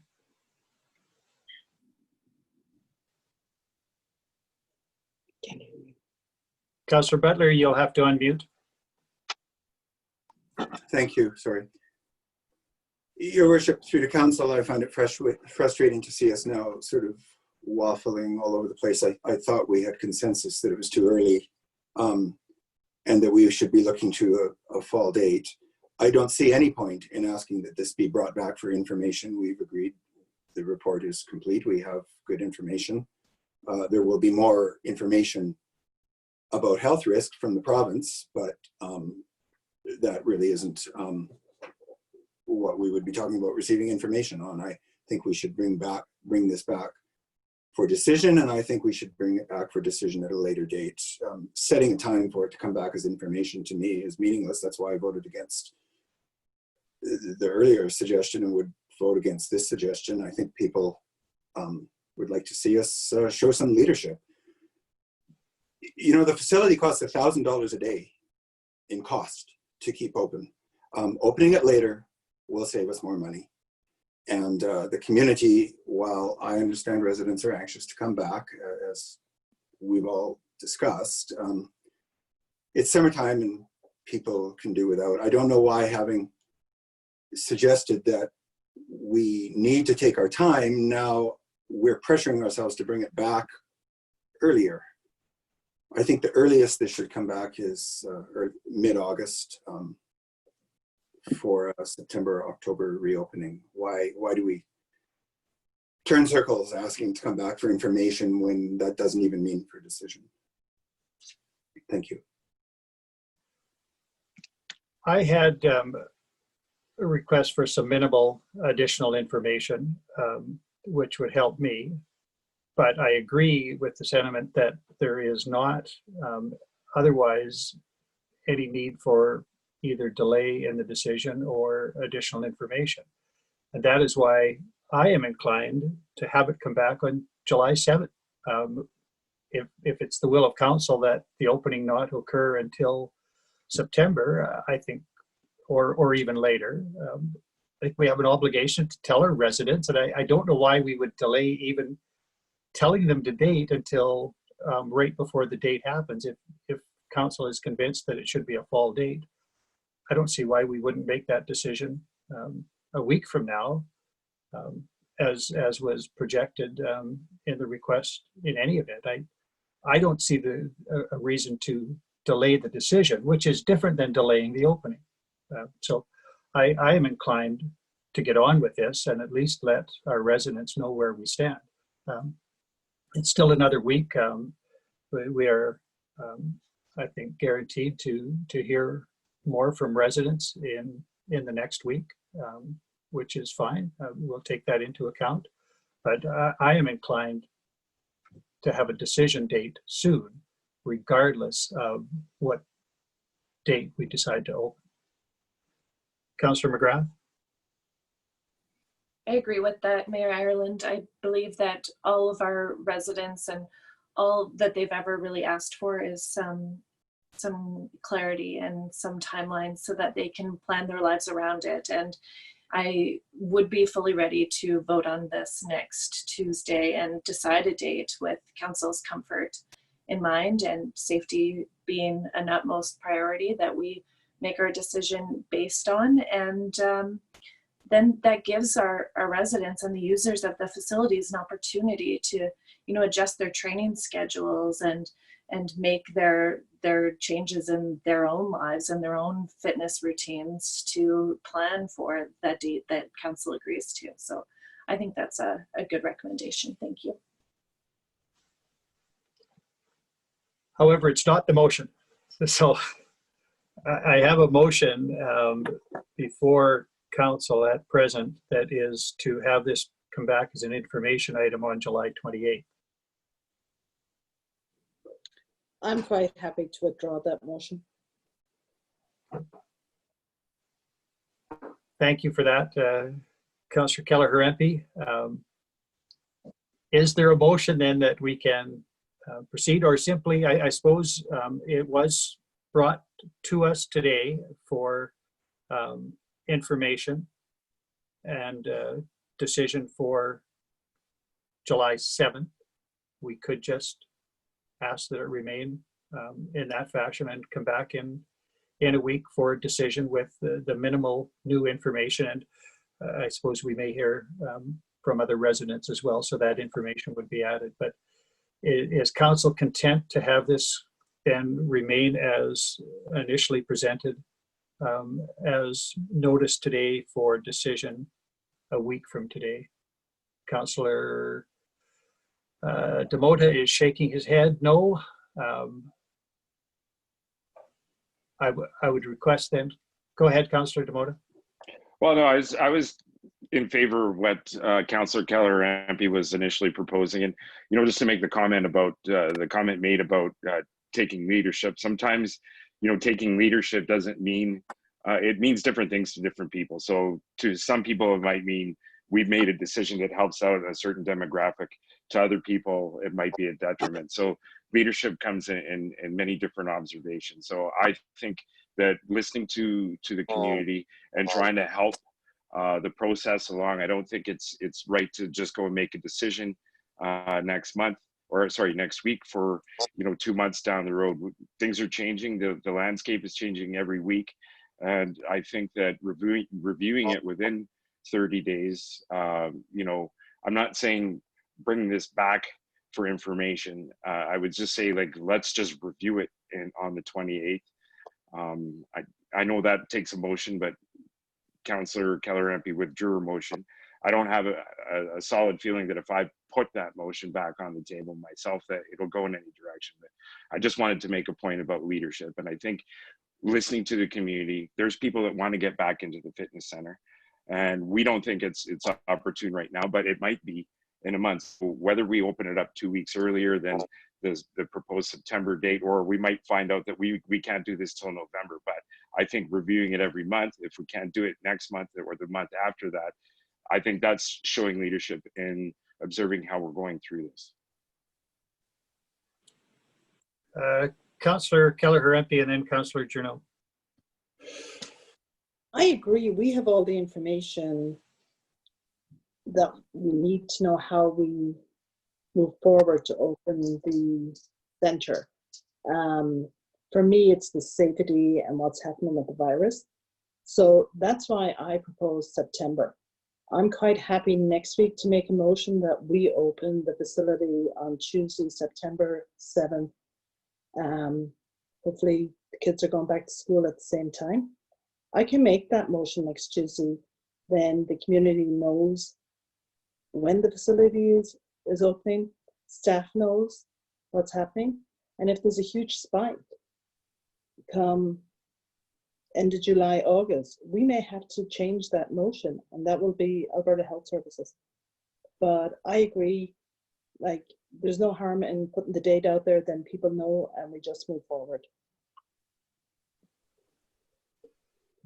Thank you, Councillor Kelleher, MP, Councillor Journault, and then Councillor Demota. Thank you, Mr. Mayor. There's been lots of write-ups and due to COVID-19 that life will change. Things will change. So one of the things that we may not have as to our disposal as much as we had is going to be costly recreation facilities. I would suggest that we postpone this as late as possible and open only when the weather basically works against us. Right now, there's a beautiful summer out there and there's lots of wide open spaces. To me, Labor Day, October 1st, or sorry, Thanksgiving or October 1st is the earliest we should be opening. And again, the costs here to run this place are far too excessive. A lot of things have to occur. Never mind the events around COVID, but I cannot support anything of an early opening. I mean, the few phone calls that we've gotten are not enough to convince me that it needs to be reopened. And people will have to adjust to a new lifestyle. And if we reopen that, it's going to cost money and people are not going to adjust the way that we will have to as a result of COVID. So for me, the earliest dates are October. Thank you, Councillor Journault. Councillor Demota. And I really like what everybody's saying, and I really appreciate the debate. You know, it's great to work in this type of environment, and then, you know, even if a motion doesn't go your way. But for the sake of representing people in the community that want to get this the thing open, and I think it's pertinent to review again, regardless of how the decision goes. I'd like to move. I'm putting a motion on the table to have this come forward as a council review on July 28th. And if it doesn't go, if the motion doesn't pass, I think we just stick to the regular format, and it'll come up because it's up for decision for notice this week. Then we just follow the process. But I would just, you know, maybe I've changed some councillors' minds, but I'd like to have this come up for review on the 28th. So.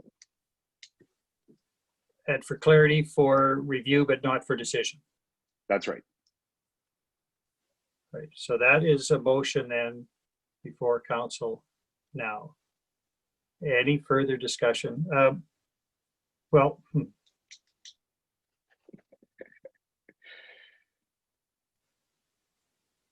I guess the previous motion was to the same effect, but it was withdrawn. So I think we can still procedurally entertain this motion. I'm open to any challenge on that, but the motion was never put to council. So I think we are within the rules to bring essentially the same motion back. I think it operates. Oh, sorry. Go ahead. I was just going to say, I don't think it operates any different than when we have a physical motion in front of us and a councillor isn't prepared to present that, and it's in the past it's been passed along to a council that does. So although it was Councillor Kelleher MP's motion, she decided to withdraw. I'm still in support of that, so I would like to put that on the table for decision. All right, I will offer anyone to speak either to the motion on its merits or to my ruling that the motion would be in order, is in order. Councillor McGrath. I believe that the motion is in order, and I don't necessarily fixate on the date that this comes back before us. It should come back before us at some point in time this summer to give the residents of Jasper an idea of when they will be able to return to their fitness routines within our facility. And that's all that's really important to me, is to have the conversation on the table so the residents are seeing what's happening, but the date is pretty insignificant to me anyways.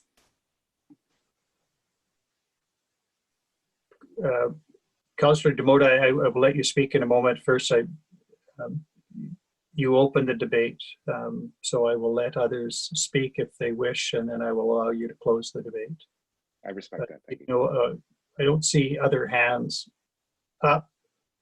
Oh, Councillor Kelleher. Sorry, I had to change the angle. I lost power on my computer. I'm good either way. I agree with Mayor Ireland and Councillor McGrath. Like, you know, facilities are closed. There's an interest in opening, and I don't think it needs to be open during the summer. I think September is a good date. So whether we make that decision next week, if we go into stage 2, we will not be opening because Alberta Health will shut us down anyway. So I think like a date in September, as you said, like give a date, then people know, the administration will know what they're working towards, and we can move on. So whether it comes back next week and we make that motion, or whether we bring it back the end of July and make the motion in August, one way or another, you know, the discussion is there. The facilities, eventually we're going to have to make a decision, and people want to know. And I think it would be healthy for our residents to know that, okay, we're going to open Tuesday, September 7th or October 1 or whenever. But I think it's important that we don't spend the whole summer discussing this.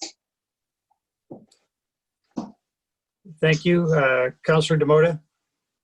Yeah, you know, in a sense, I don't feel like it's my place to tell people when and where or how they should work out. And yes, it's nice outside and you know, take advantage of the outside, but people do like using the weights and stuff.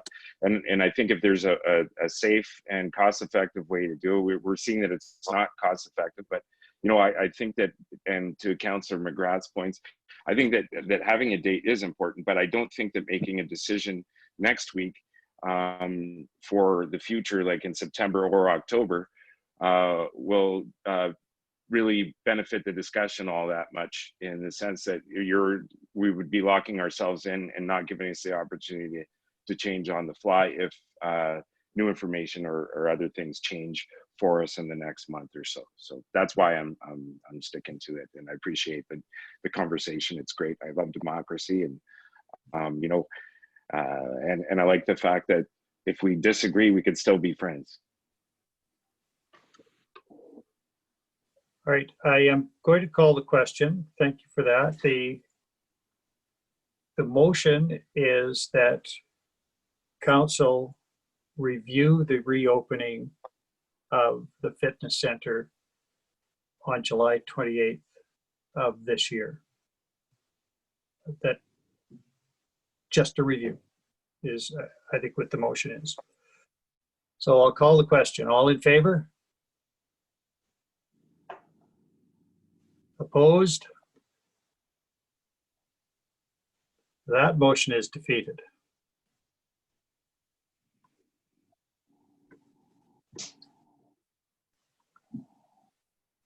In the absence of another motion, I am going to suggest that this came to us as a request decision for next week. We've received the information. It can be back on the agenda, and council can decide at that time whether to make a decision or defer the decision to July 28th or August 4th or October or November or whatever other date it chooses. But it could come back on July 7th for that purpose. Councillor Butler? Thank you, Worship. I'm in favor of that. It was administration's request that we make a decision next week. And as you've said, that decision can involve choosing a date, or it can involve bringing it back for decision at a later time. I'm simply not in favor of bringing it back again for review. I think when we next bring it back, it should be still for decision. So I'm in favor, and thank you for the suggestion.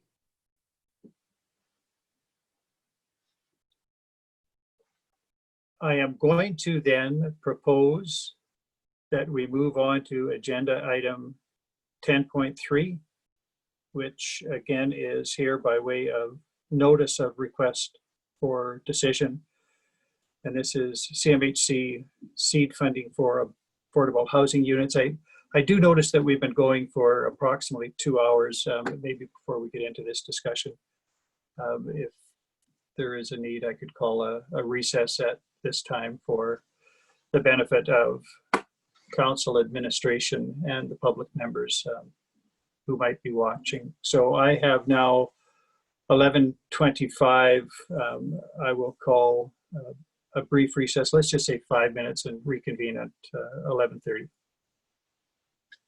Agenda item 10.3, a notice of request for decision regarding CMHC seed funding. Mr. Fercho? All right, Your Worship, thank you. So before I get into the meat of this report, I just thought I'd do a little overview on this project, because it has been some time since this has been really out in the public. So what this is the worker housing project proposed by the JCHC. So there's an aspect of affordable housing and an aspect of housing for staff that was identified in years past for the lack of affordable worker housing in Jasper and that effect that was having on the business community. So obviously right now is not the right time for this discussion in terms of asking for the commitment from the business community to come forward and fund part of this project. And so with COVID, but it's a short-term blip in a long-term horizon project. So I just want everybody to be aware that there is a step involved that's coming with this project where we will engage the business community again for the discussion on how the project's funded and how they would pay in and how the residents of the building also pay. So the project is basically designed, managed, and fronted by the JCHC with council support, and then the business community and then the residents of the building ultimately pay for the building over time, so that it's not a taxpayer funded development. It's a resident and business community funded development as well as grant funded. So we've just taken a pause on the engagement with the business community, obviously for the reasons of the COVID and people have other things to do right now. But in terms of the JCHC project, 2017, we engaged the business community on a conceptual design for this building on Connaught for the worker units. And what that is really a building that would be managed by the JCHC to help the small businesses that could normally not afford to have their workers by buying a house in town. So we agglomerate all those needs into one building, as well as some affordable units and accessible units, and provide that to the community. So that's what this project is. And we've been moving along on this project for the past few years. I said 2017, we had that conceptual design work. We've since engaged Colliers International. We're working on two fronts. One is the governance and ownership of the building side, and the other is on the actual detailed design work of the building and then the site servicing and whatnot. So the step that's involved here is to further some of the work that's going on. So we didn't pause in terms of preparing to move forward with the actual construction of the building because that is a multi-year process. So what we're working on right now is still pushing forward on all of the governance aspect and the licensing, permitting, variance requirements. So yesterday we just had the meeting with PDAC looking for a variance on the parking.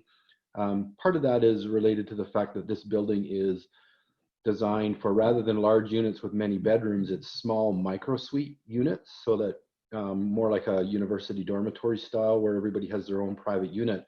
But by having lots of micro suite units, you also drive up the number of required parking spaces. So one thing was the variance request we put forward yesterday, and that was a different process, but I could speak a long time on this. But for the purposes of what's in front of council today is the idea with this project is we get it ready to go. The term is used in the government and world of shovel ready projects, so that we position the community with this project rather than pausing the whole project and having it sit on a back shelf somewhere. We continue to press forward so that it's shovel ready, because it is a partnership with the Housing Corp, with the municipality, with the business community, in a high visibility location on Connaught that should we be shovel ready in terms of restarting the economy, we feel that we are positioning Jasper well to take advantage of any grant funding opportunities from both the federal and provincial governments. So there is, from the Housing Corp and from Council's direction, we have not paused. We're still moving forward in preparation, but we're not pulling the trigger, obviously, on the construction. So Derek Weiss is working with us through Collier's, was able to find and secure some additional grant funding. So there is going to be a request coming back to council. I do need to relook at the budget and what we were able to achieve, because we are moving forward on some of the stuff that does cost a bit more in terms of the geotech work and some of the site servicing planning requirements for water, sewer, and shallow services for the site. But what's in front of you today to help with some of those costs is that we were successful in finding this grant funding from CMHC. It's called seed funding to help with affordable housing projects. So it's $150,000 of grant money that can go towards this project, and $100,000 of CMHC loan that makes up a package of $250,000. So with that, we're able to continue pressing forward on the base work prior to actually launching into the actual construction project. So it's a huge win for us. It's $150,000 of money we didn't have prior. The $100,000 loan is at good terms, and certainly money that we would need to expend anyways as we move forward on this project, so we could take advantage of it and then pay it back in a short time rather than having to simply come up with it ourselves right off. But it does give us access to that $150,000 because it does come all in one package. So that's what's in front of you today. There are some other things that we're looking forward to in the future that just sets us up, but we don't have to. Once again, I'll just say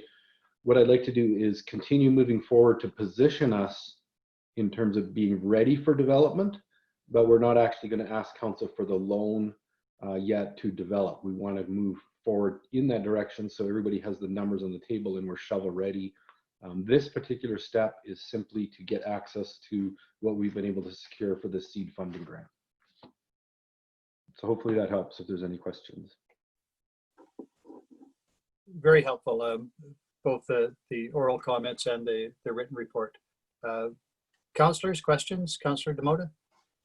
Well, I really appreciate the proactive approach and in taking measures to be shovel ready. Of course, that's always the intent and the will to have things ready to go. And because there might be some delays, I still think going through the steps and taking advantage of the seed money and the funding opportunities is great. It might be a short-term pain as far as when I say that, I mean taking out a loan or some type of debenture to help that through the process. So yeah, good on you, good on the team and the collective work that's been put into this, and I really like the information and again the proactive approach. Councillor McGrath. Thank you very much, Mr. Fercho, for this really well-prepared report. It's really important for us to create more affordable and accessible housing in our community, and this seed money is especially important to prepare our affordable housing plans to be ready to develop and brings us one step closer to achieving our goals. So I'm certainly in favor of moving forward when this is before us as a vote. And I'm very thankful for all of the work behind the scenes that you and the JCHC has put in. So thank you very much. Mr. Fercho, I'll defer Councillor Butler and then Councillor Journault. No, please go ahead. Please go ahead, Your Worship. I'll wait. Happy to wait. My question, Mr. Fercho, is technical in the sense it relates to the description of the parties, and I favor all of this, and if the loan must be to the municipality, then I accept that, but I wonder whether the actual loan agreement could be with the Jasper Community Housing Corporation, and if so, whether that would then lessen the hit on the municipality's debt limit. I know that that Canmore went through a similar issue recently, and I think that it remains unresolved. So I wonder whether there is any hope that the loan could instead be to the corporation so that it does not impact the municipality's debt limit, as would now appear to be the case. Your worship, good question. And I will reiterate thanks to our Director of Finance for preparing all this. In terms of the debt limit, you're correct that the legislation currently, even though that there has been some attempts to have housing corporations recognized separate from the municipality that they're under, that hasn't been achieved yet. That the debt limit for the housing corp reflects back on the municipality's debt limit, and at this time it's simply 100,000. It's not really a lot on the books, but once we get to the actual building itself, it becomes quite a large concern, especially at the 80 units that we're looking at. So that will be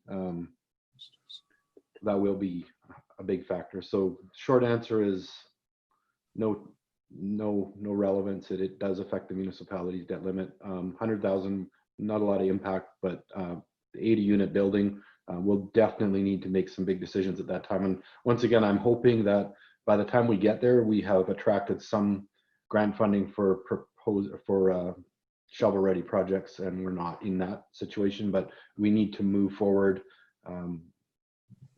showing that we are ready to make that commitment irrespective, and then we can always stop it later and just shelve it until a future date. But that's what we have to work with right now. All right, thank you for that.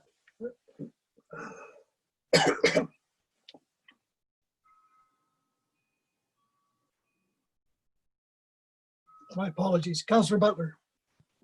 Thank you, Your Worship, and thanks for the question. It was one of the points I wanted to raise. First of all, I just want to say that having been involved in this from pretty much the time I got on council, I want to say that Mr. Fercho is being modest in his description of what may seem a very small success in achieving this grant. It is only $150,000 with the attached potential for low interest loan for $100,000. And neither of those are large amounts of money, but I think it's really important to recognize what this means. And what it means more than anything else is that the approach that we are looking at, the model and potential governance models, and the work that has been done on our behalf by colliers, by Derek Weiss, working very closely with Mark, sort of month in, month out on this, has ticked a lot of boxes to qualify this project as a sort of appropriate, affordable housing model. And Mark referred to the potential that there could be additional affordable housing grant money available. And that is true. There could be. The grant money that we've achieved here through CMHC is part of the National Housing Strategy that was announced a few years ago. So it really is an important milestone to have achieved this seed money. And the money is intended for, exactly as Mark said, to advance the planning and design process down the road a little further. So I want to recognize and thank Mark for his dedication to this, because lots of projects don't get this seed funding. I have a great concern about that question of debt limit. If we are to proceed down the road with this, with the 80 unit project that we have contemplated and discussed at previous council meetings, we're going to have to find a way to either increase our debt ceiling or position that debt, as the mayor suggested, outside of the municipality's debt limit. Right now, neither of those things seem possible, but it is a bridge we have to cross and something we have to figure out, and something that I think we should approach our MLA, Martin Long, with, and in the strongest possible terms, make representation to the provincial government to help us. The kind of borrowing we're talking about for this project is a completely different sort of borrowing from, say, borrowing to fund an arena. The debt that we would incur to build this project is anticipated to be completely covered by, in the end, residents through their businesses who would be the owners of units or shares in the project. So it is a very low risk kind of borrowing, and quite different from the sort of borrowing, for the wastewater treatment plant or the arena, where we basically don't ever expect to recover that cost. It simply has to be tax funded. And we have to make those representations and see if we can't find some more borrowing space for affordable housing, because in the particular circumstance of our community in the national parks it is, I just don't see any other way to get this done other than through a substantial amount of debt financing. Anyway, that's what I wanted to contribute, and thanks again, Mr. Fercho, for shepherding things along to this important milestone. Thank you, Councillor Butler. Councillor Journault. Thank you. And thank you for all the good work that's been done by Mr. Fercho and the Jasper Housing Corporation, Jasper Community Housing Corporation, pardon me. But I would like us to approach with more caution on this. COVID is going to be more of a factor than, well, we don't know. But so I would say that let's not rush to be shovel ready, because I think that there's long-term implications for COVID. So I would see this as approaching this with great caution.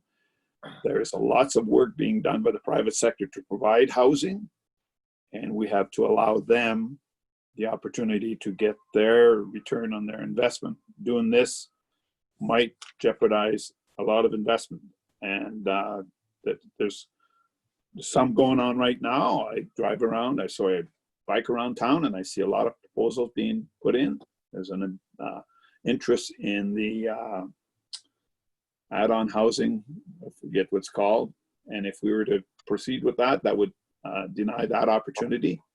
So I would want us to, well, it's all fine and dandy to have community housing. I think that the private sector in the past has provided the needs, albeit it's tight, but has always been met. And I would prefer that we wait for that to be exhausted before we move ahead with a community housing project. Thank you. Thank you, Councillor Kelleher, MP, and then Councillor Butler. I too would like to thank Mr. Fercho and the Jasper Housing Corporation and Councillor Butler. He's been quite involved. I think it's great that we got this grant and the seed to move forward. My question to you, Mayor Ireland, Mr. Fercho, is if we go ahead and we accept this and we get it shoveled ready, down the road with COVID, if we can proceed, will that be a problem? Your worship, through to Councillor Kelleher, MP, if we choose not to proceed, we simply have to refund the $100,000 loan payment that we would take. But that is whether we take the loan and pay it back or we go to the reserves, that $100,000 will be required in order to prepare this site in order for moving forward. And there's a lot of unknowns. As I started that's why I wanted to do that intro, is with COVID it does change the picture a lot. But this building is not for this year or next year. It's for the next 100 years of Jasper's future. And the design of the building, current housing for workers in Jasper, a lot of it is communal in a house, whereas what we've designed here is individual micro suite units that allow everybody to have their own private space versus sharing spaces. So it does kind of meet, it wasn't intended to meet the COVID issue at the time of design, but that's where we're going. Everybody likes to have, if you're here for a short time and you're in a worker in that economy, you want your own little private space versus having to share a house. And that's what we heard from the business community, and that's the need that was to be met, as well as affordable housing and some accessible units to provide that. But same like when we did the variance on the parking hearing yesterday, I just like to leave everybody with the thinking that yes, we're making decisions today, but we're making decisions for the next 50 years at least on this building. So let's think about the future of Jasper. I think it's great. I think we need to move forward with this. As I said, if we get it shoveled ready and there's grants out there and we can move it, Jasper will rebound. I'm sure of it. It may not rebound in the next year, but it will rebound in the next 5 years. And if we have housing and we can work with our businesses to have that housing for their staff and the individual units. I think it's a great way forward. It's great leadership, and the councils after us will be able to move forward with this project. I just think it's great. I do support it. Thank you, Councillor Kelleher. Councillor Butler. Thank you, Your Worship. And Council, I would like to respond to a couple of the cautionary notes that Councillor Journault raised, and I want to thank Councillor Journault for raising them, because they are the kind of cautious sentiments that I know people in the community may feel. First is the question that we are driving too fast with respect to COVID or something else. The seed funding and all of the efforts right now are nothing more than to try to get in place a shovel-ready project. And the reality is that it is shovel-ready projects that get grant funding.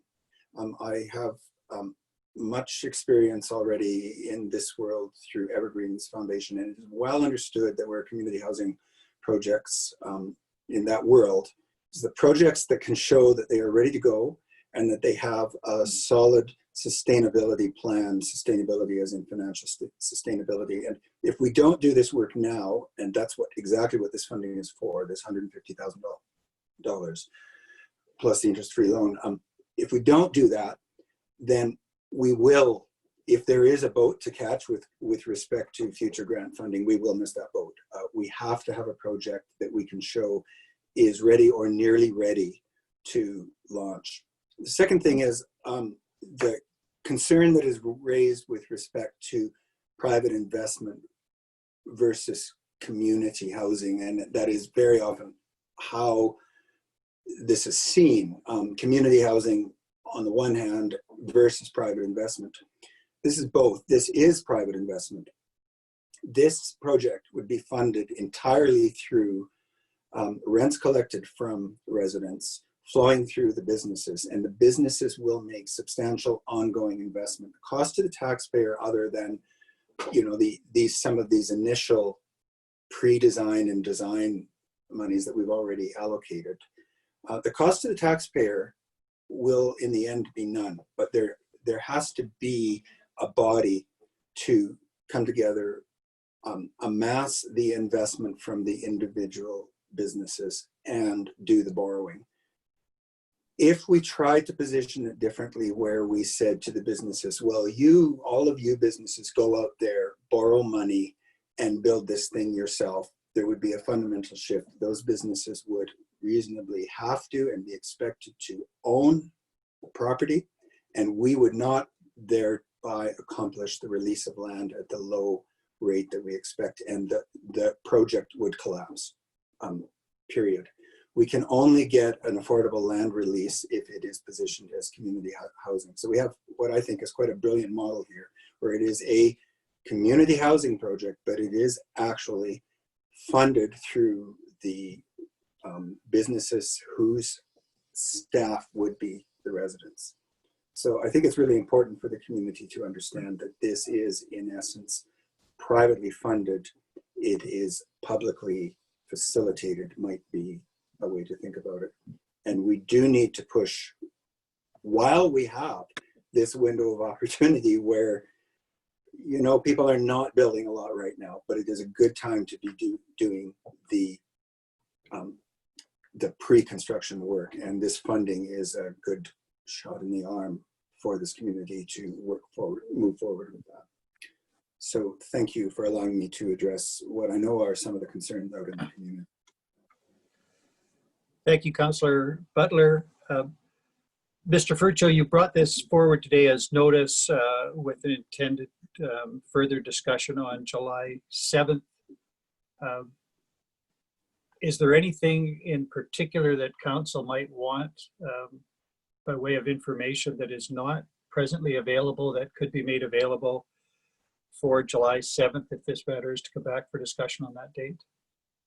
And the decision date is anticipated as July 21st. If there is not today, then certainly if other questions arise that aren't answered in the report or haven't been answered verbally today, please bring those forward. But otherwise then, Mr. Fercho, this will return on the July 7th agenda for additional discussion as necessary. Thank you very much for that report then. Agenda item 10.4, a request for decision regarding council meetings, schedule and format. And a waiver requested if a motion is required, but depending on what we choose, may not be required, as I understand. And are you presenting this matter, Mr. Fercho? Your worship, just to make note that there was some additional items council wanted to discuss within this, but certainly moving forward, I'll just see Ms. Lindon, if you're available for presenting on this report.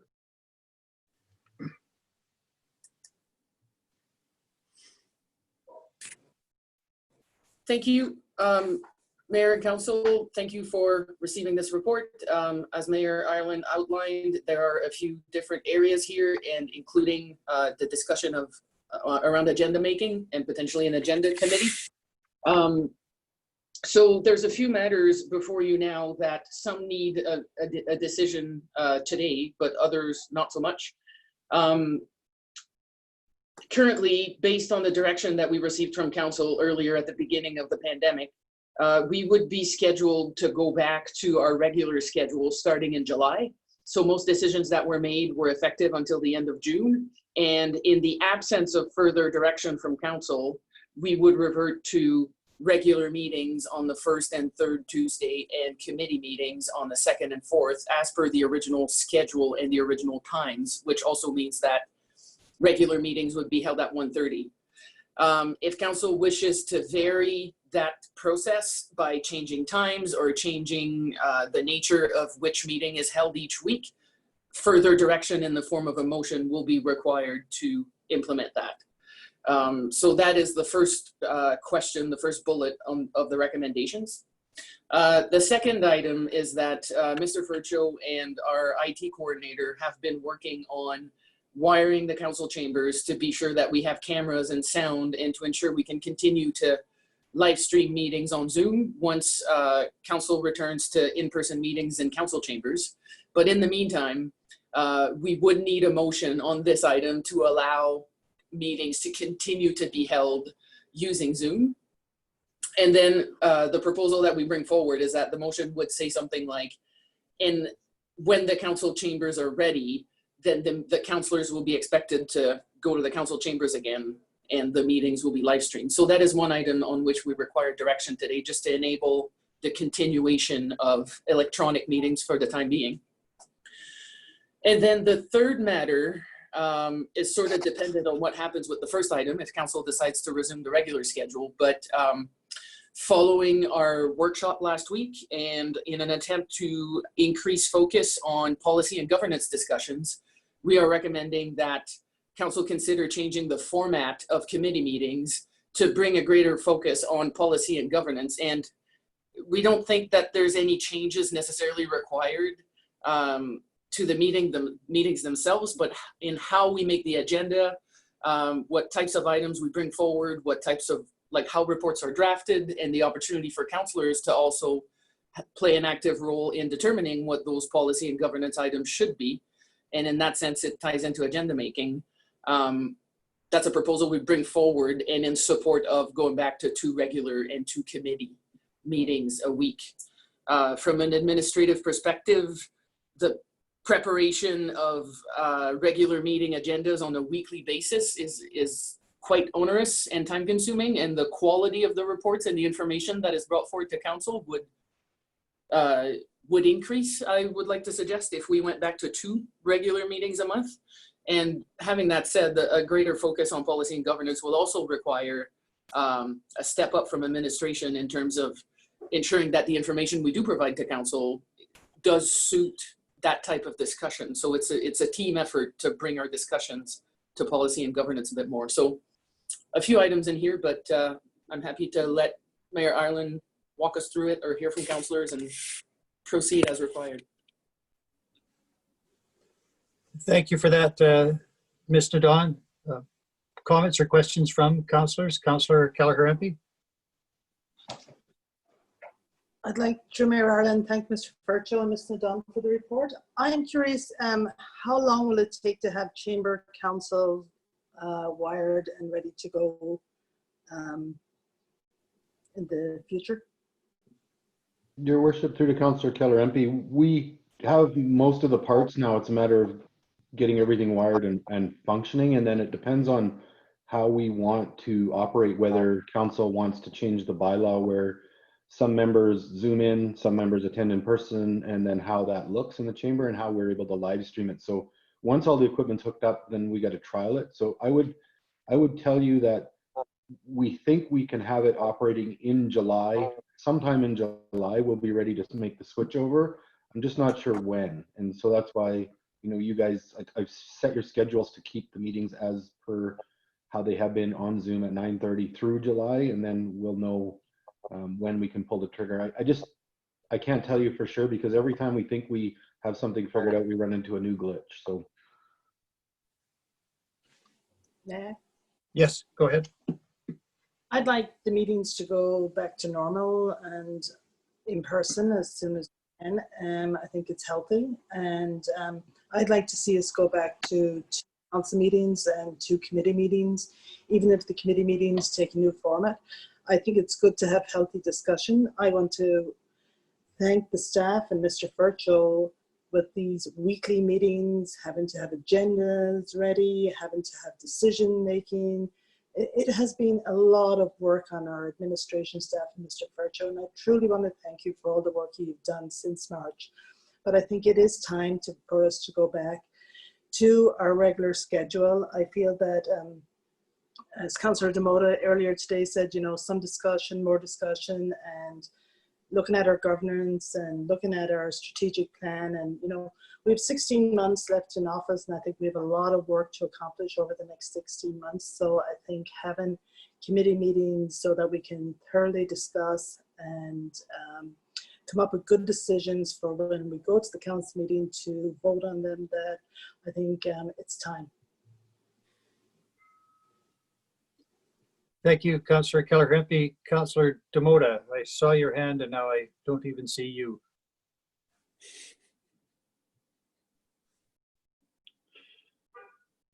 Well, we'll come back to that. Councillor Butler.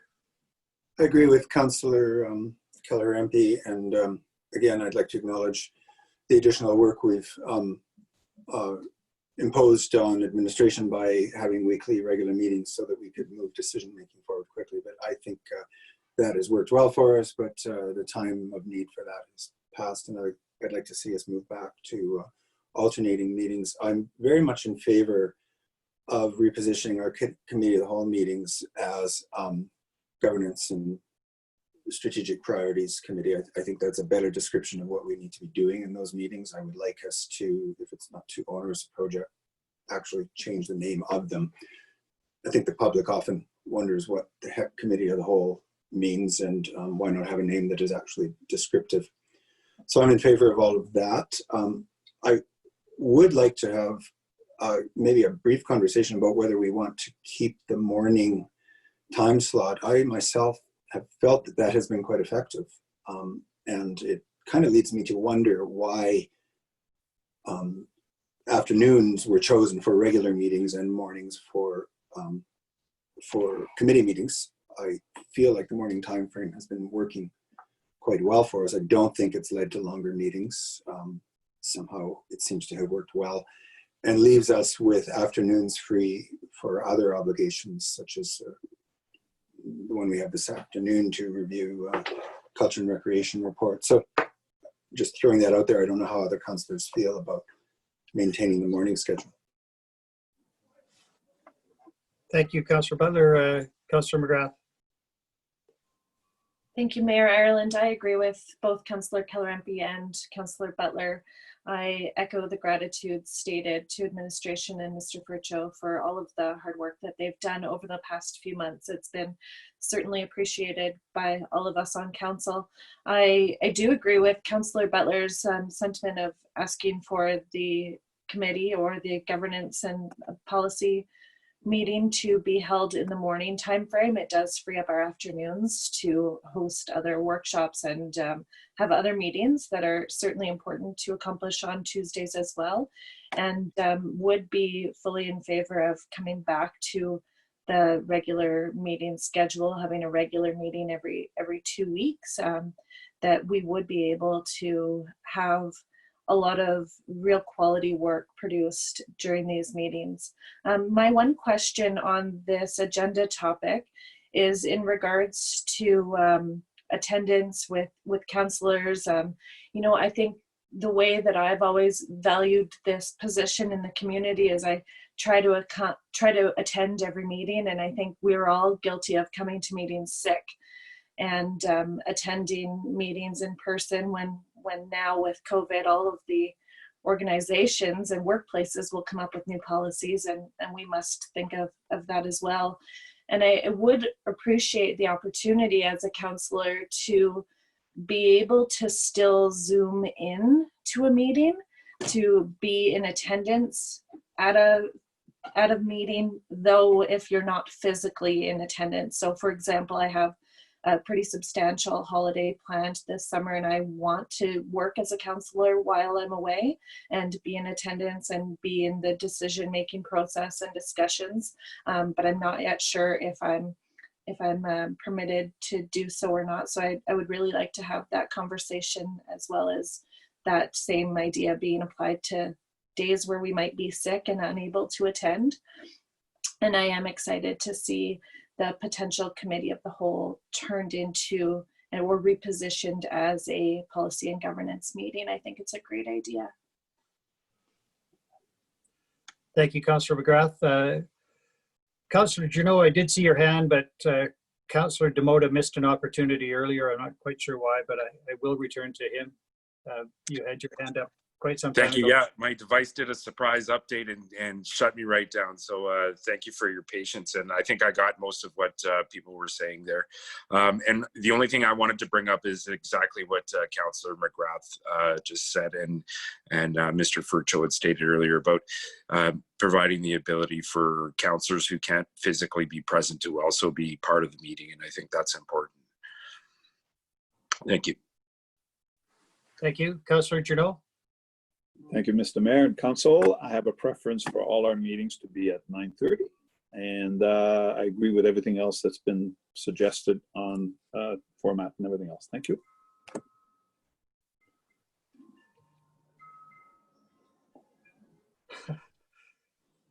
I'm not sure what's going on, but apparently everybody's having issues with auto update. So if I see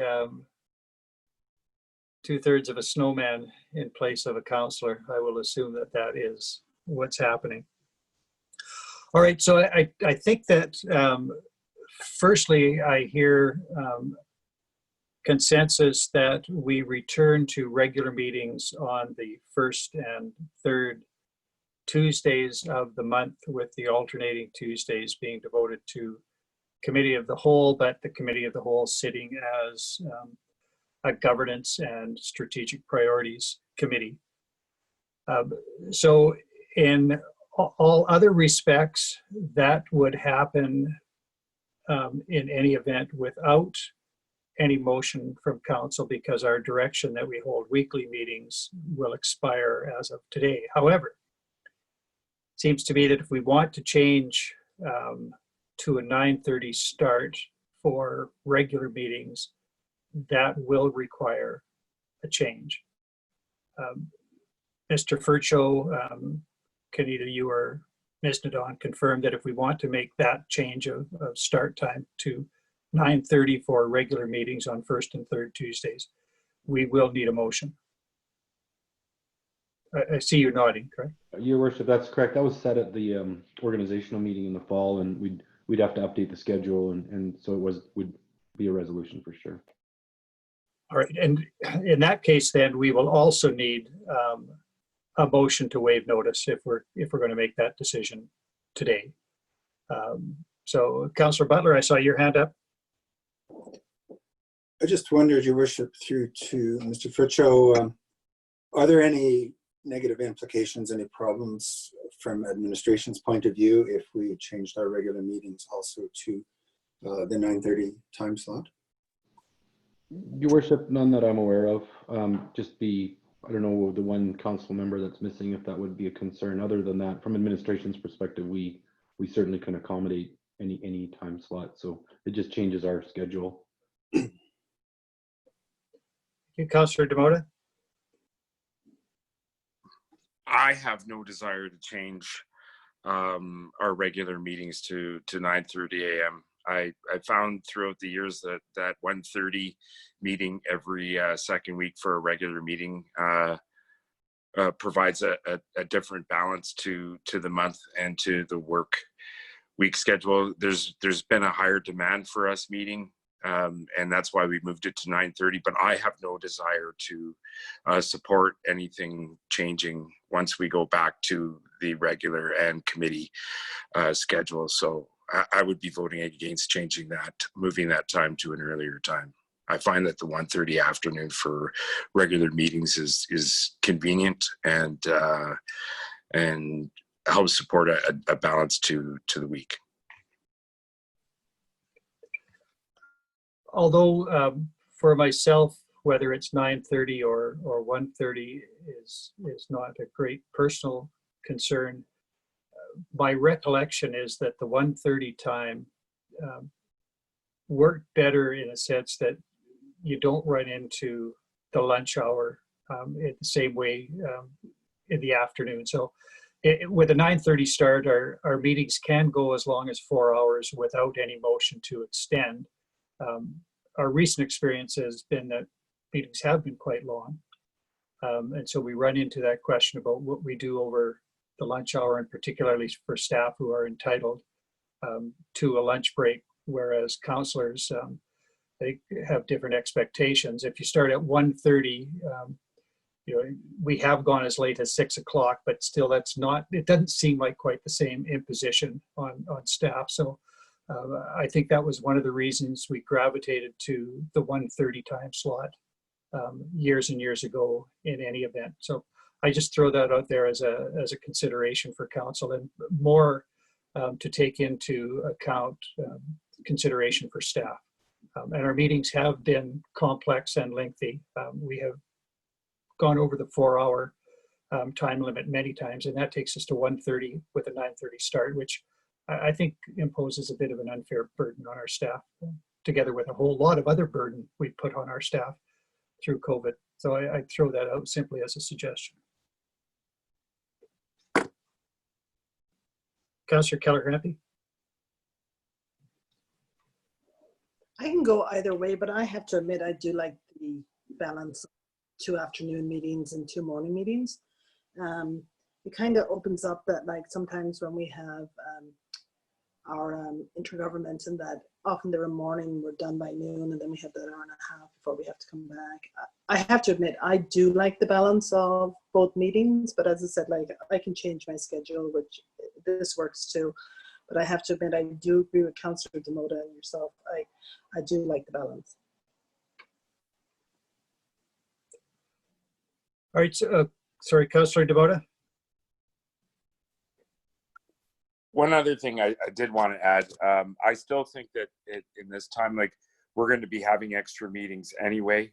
So I think just like every other Tuesday, we're going to have some strat planning and other things to accomplish. And, we really only have a year left to get things done. Like, there's 12 months, and then you're getting into wrapping things up and then campaign season, all that stuff. So, my particular interest is getting as much stuff as we can in regards to what's happening during COVID and some of the adjustments we've got to make, and plus how that's adjusting, how we have to adjust our strat planning. So I still think we'll be meeting at 9:30 regardless, but it gives us some flexibility in actually having some of those meetings in the morning and having to wrap them up by noon, and then have our council meeting, as opposed to having the 9:30 and then having to do a strat plan meeting after that. And then we're, sometimes into past dinner time. So I think that the old structures worked well. And yes, to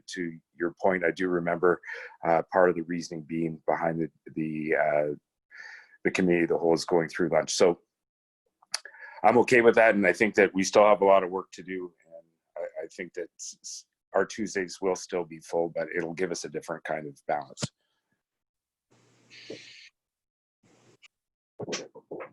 Councillor Butler, did I see your hand? You did, thank you. And I really don't care very much about meetings. I prefer mornings, but like Councillor Kelleher and empey, I'm sort of easy either way. It's just that I guess part of my thinking was, to your point, Mr. Ireland, of the imposition on staff, I would have thought that we created a greater imposition on staff if we meet until 6 in the evening than meeting through lunch. So if that's a consideration, I would have actually thought that trying to keep our meetings during business hours was in fact better for staff. But that being said, I don't detect a lot of will to change the schedule. And I'm perfectly happy, having been the one to bring it forward, I'm perfectly happy to leave it with 1:30 for a regular meeting. If that is the case, that we simply revert to the old schedule, the pre-existing pre-COVID schedule, then no motion is required. So if council is content with that, then Mr. Fercho, you have direction. And we can always change that again at a later date, at any meeting. If we decide that the 9:30 start is better, we can always revisit that. And I appreciate the comments from Councillor Butler, although 2.5 hours is all we get in a morning meeting in some respects, which we have exceeded today. However, so the next question then is the format, I think, of, oh no, it's the Zoom question. And so we do need a motion then to continue meetings by Zoom, and at least until the quorum room is ready to receive us. And then there is the additional question of whether or not, even once we return to in-person meetings, we change our bylaw to allow councillors the opportunity to attend remotely to an otherwise in-person meeting. So we could split that and firstly deal with the simple question of continuing the Zoom format until the council chamber room is available for in-person meetings. And Mr. Fercho, you need a motion on that? That's correct, Your Worship. And maybe Mr. Don, did you want to add something? Thank you, Your Worship, through the council. Currently, council did pass an interim policy on electronic meetings, is how this is addressed currently. So some concerns that were raised by Councillor McGrath about attendance while out of town and things like that. What it says in there is something like councillors should be there in person unless there's a good reason, essentially. So if you're sick or if you're out of town or things like that. And that is how we managed to integrate with our procedure bylaw. So without changing the bylaw itself, we passed an interim policy to last the duration of the pandemic. And so all these items will have to be revisited at a later date, as you mentioned. But the motion we would require currently would be to continue to operate outside of that interim policy in terms of, due to the pandemic, council will still be meeting via Zoom. And so the wording in that second bullet of the recommendations there, that first part of the sentence is the motion, the formal direction from council we would be looking for to allow us to continue to operate outside of the chambers, essentially.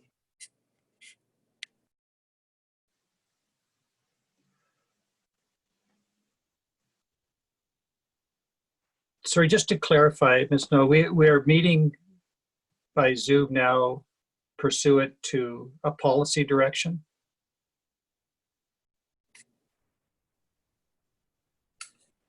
We're pursuant to a council motion, I would say, would be more appropriate, because the interim policy does say that attendance in person is favored, but that is not quite true during the pandemic. So that's why I'm saying it's the motion that we're following. Hence the requirement for a renewed motion to carry us through the time until the chambers are ready for council to meet in person. All right. In that case, then, I think we will require a notice to waive initially. Councillor McGrath? Thanks, Mayor Ireland. I was just going to offer a motion to waive notice. All right. And the basis of that is evident, because if we don't decide today, we don't get to do this next week. So that is the motion, that we waive notice, otherwise required to make a decision on extending the Zoom meeting format at today's meeting. Any discussion with respect to that motion to waive? I'll call the question. All in favor? There are none opposed. That's carried.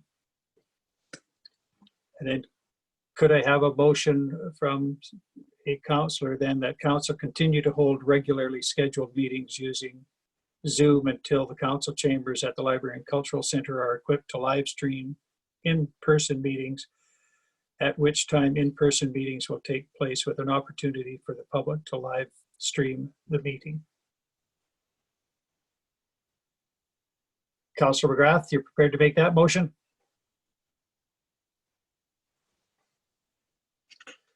Any discussion? I'll call the question. All in favor?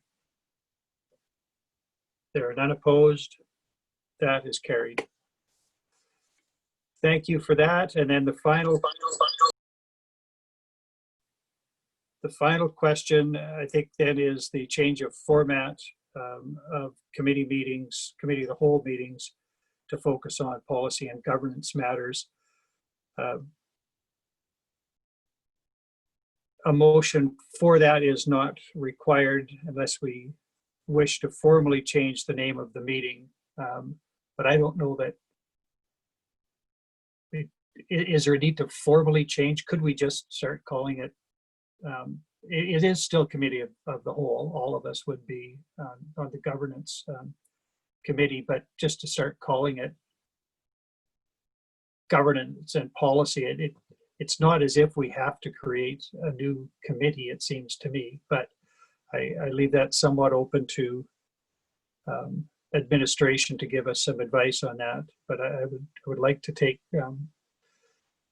the simplest route to get where I think we all want to go, which is enhanced discussion at a governance level and less detail. Councillor Demota. I just wanted to, first of all, let Mr. Fercho know that I'm back in the queue on my other device on the Zoom queue, so I'm trying to get in that way as opposed to being on my phone. But just in that part of the discussion, I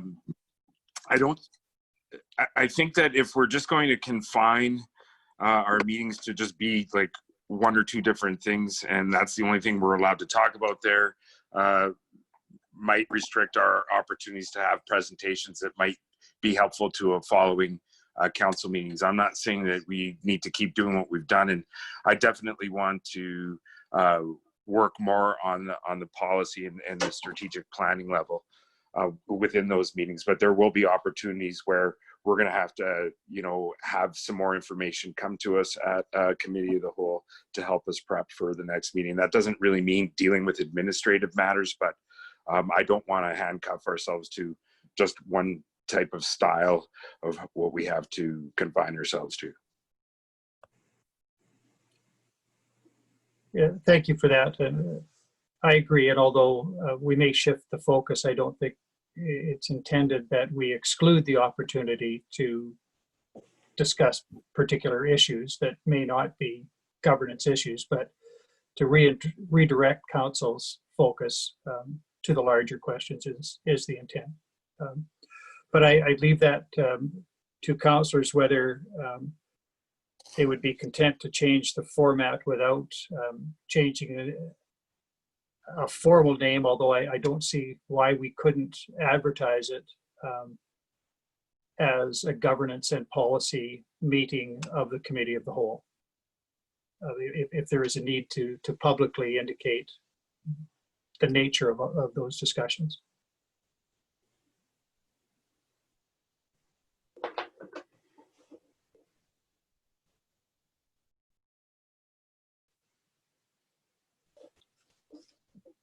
Everyone appears frozen in thought, I guess. Councillor Kelleher, empey, and then Councillor Butler. We could also have a section on the agenda governance. You know, I mean, we can leave a committee of the whole and just change up how the agenda looks. You're suggesting you just put on the agenda governance and policy matters, yes? Yeah. Councillor Butler, I think I saw your hand. Well, mostly because I felt the pressure to break the silence.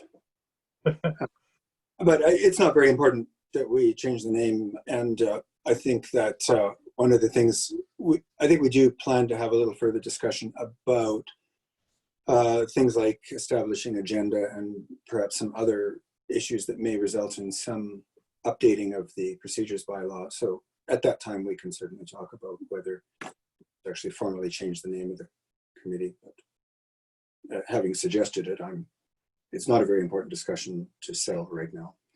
It's still a committee of the whole, as you pointed out. So I think we should leave it. If that is reflective of the position of council, and I certainly support that position, then we can leave that. I don't think further direction is required other than that general indication of support for enhanced opportunities to deal with policy and governance issues, but without necessarily limiting the opportunity to deal with issue-based discussion as well.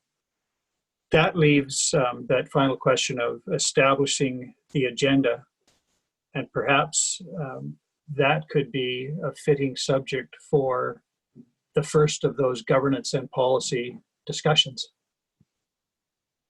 I see nods all over. So there gives you an agenda item for the first of the reformatted Committee of the Whole meetings, which I guess would be July 14th.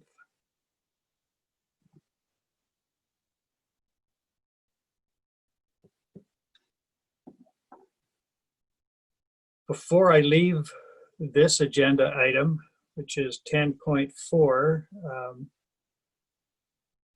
Mr. Fercho, either to you or through you to Ms. Dawn, is there any item that we have not addressed that administration needs addressed so that we can carry on after today with comfort that we have covered all bases?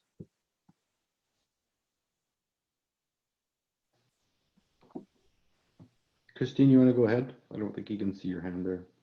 Oh, I'm sorry, I cannot. Mr. Fercho, you can, and that worked. Thank you. Without a camera, it's a bit difficult to grab the chair's attention, so thanks for that. Your worship, and through the rest of council, I would just like to discuss briefly the item that says establishing the agenda in the current report. And there is a clause in our procedure bylaw that says the proposed agenda for each council meeting shall be established by the mayor and CAO. So as indicated in the report, there is some communication going between those two individuals on a regular basis, but it's not a deliberate involvement in a strategic process where we sort of look mid to long term what could be on the agenda, and the mayor bringing the perspective of council to the table as that agenda is being built. And so functioning within this existing parameter was something that administration was proposing, and recognizing that with a greater focus on policy and governance items at committee of the whole meetings, then those could be and should be driven by councillors themselves, and bringing up which items should be there. And then what I think in the meantime, until we assess whether an agenda committee is required or we have further discussion on this item,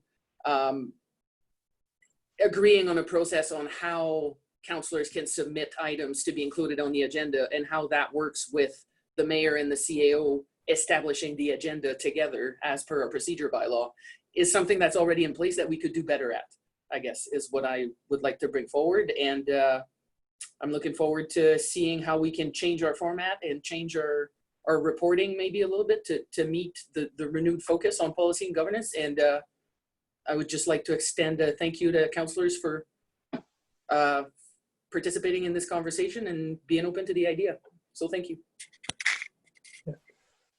Thank you for that. And the practice has been, although somewhat informal, councillors who wish to add anything to an agenda typically just send an email that is copied both to administration and to all other councillors. And it is rare that anything is not included after a request. And secondarily, again, although it's somewhat,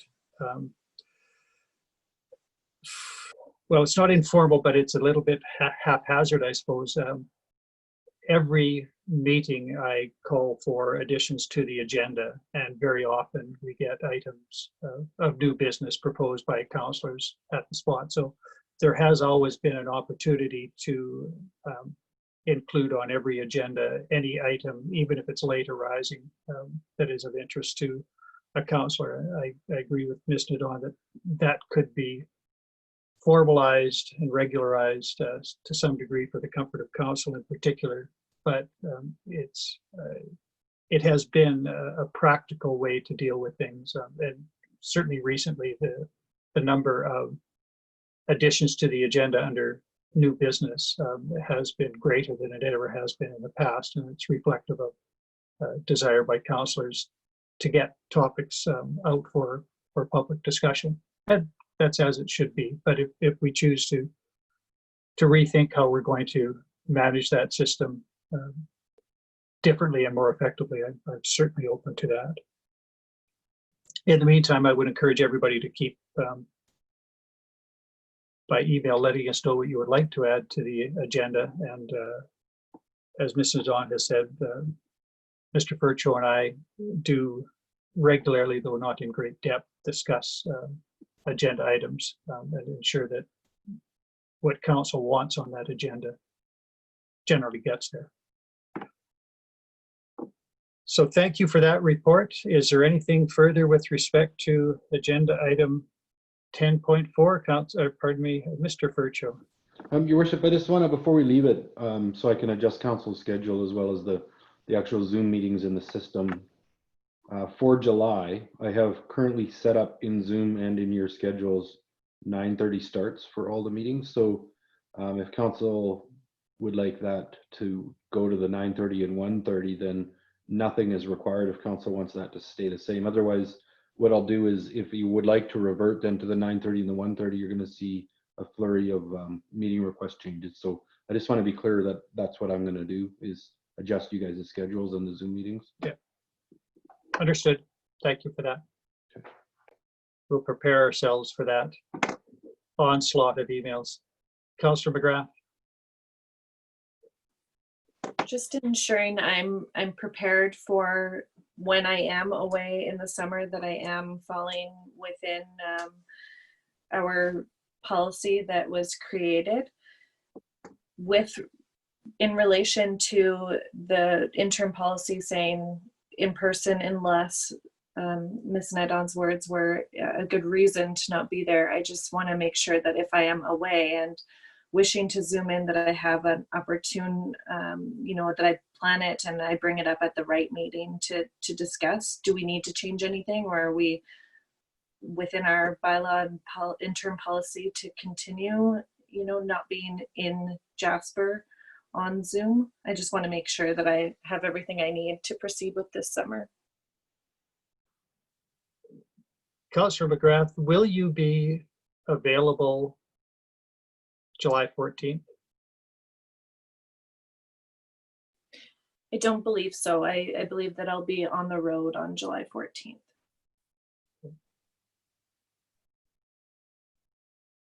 it would be nice to have this resolved for you before that. So I'll wait for a response until we get back to our regular in-person meetings. I think you are covered wherever you may be, because you're not required to be in person anyway. But before we return to in-person, we should have this resolved for your benefit, but for the benefit of all councillors, because you're not the only one that would on occasion prefer to attend remotely, even though council is meeting in person. So Ms. Nadant, can you confirm?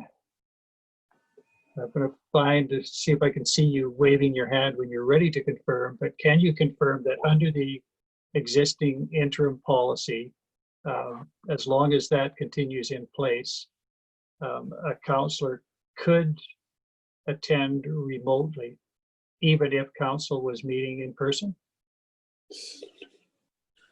Yes, thank you, Your Worship, through to Councillor McGrath. I didn't expect you to quote my my words on whether it was acceptable or not for you to participate electronically, but the interim electronic meetings and electronic participation policy is in section B of our policy manual. So it's B021, and it is posted on our website. And under the administrative procedures, there's a statement that says, members of council, staff, or a scheduled meeting participant may participate electronically in a regular, special, or committee meeting at such times that the member of council is unable to be present at the quorum room for reasons pertaining to absence from the municipality. So being out of town is documented in here. Health reasons, or a reason deemed appropriate by council through general consensus. So unless you're absent from the municipality or can't attend in person for health reasons, if you do have to miss an in-person meeting for any other reason, you should get general consensus from council that it's okay for you to attend remotely. And I think the intent behind that was to encourage in-person attendance as much as possible, but recognizing that there are circumstances where it won't be possible. So I do think being absent from the municipality is a good enough reason to join on Zoom. Thank you for that. Councillor Journault? One of the reasons that's not mentioned in the reasons to be absent is called holidays. In the corporate world, in the private world, there is a need mentioned in the management guide, management manuals for holidays for a period of 2 weeks minimum, where you get away and refresh your mind, refresh your soul, and all those other things. That's not mentioned in here. And we heard that also from Mr. Cuff last week. So it's important. I realize we have technology now, we can keep in touch. But let's not forget that holidays do have a purpose, and they are for the refreshing of the ideas and all of those other things. So that's not mentioned, and I think that we should be including that. In spite of the fact that we have technology, we should still be able to take holidays. Thank you, Councillor Journault. I certainly agree that just because there is an option to attend remotely should not set up an expectation that in the middle of a holiday a councillor is expected to attend remotely. But the option is always there for them if they choose. All right, can we proceed to the next agenda item? It looks like we're done with that. So agenda item 11 is correspondence for information, consideration, or action. 11.1, electronic vehicle charging station. We looked at this a week ago because it is here, in fact, for a decision. And we have the letter. Mr. Fercho, did you wish to speak to this topic at all?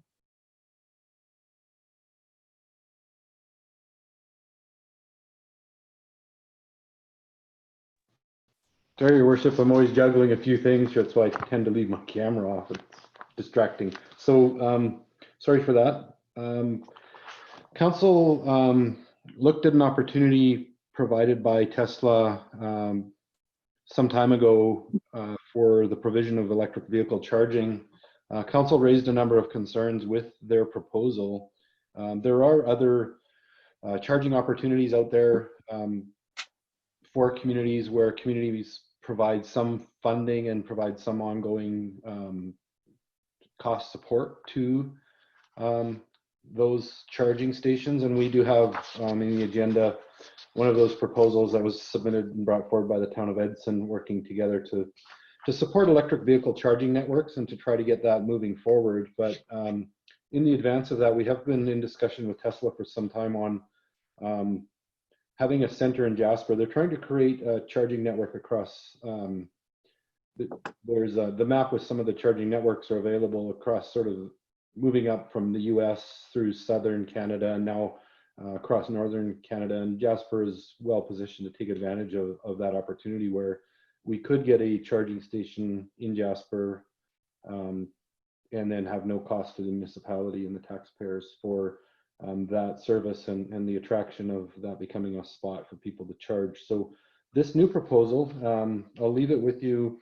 The site has not changed. We're still considering the site location with the infrastructure running to that parking lot across from what was Robinson's.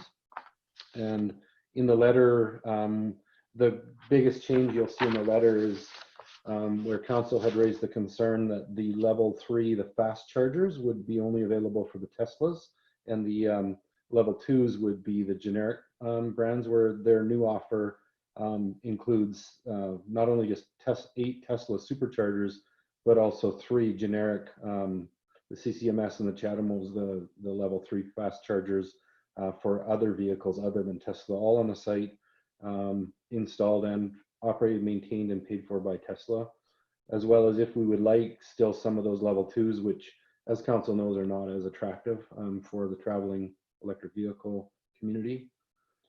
And other than that, the proposal is pretty much remains the same as what council saw before. So I'll just leave that with you. As I left it, I didn't add the report, I just brought it in as a correspondence item, just highlighting what has changed. Thank you, Mr. Fercho. Sorry, I was distracted reading the report, so I've got to say that it was Councillor Journault, Councillor DeMota, and Councillor McGrath. Thank you. Mr. Fercho, you indicate that the not too many changes in the report, but we're increasing the number of stations here to 16, 8 and 8. Are we not?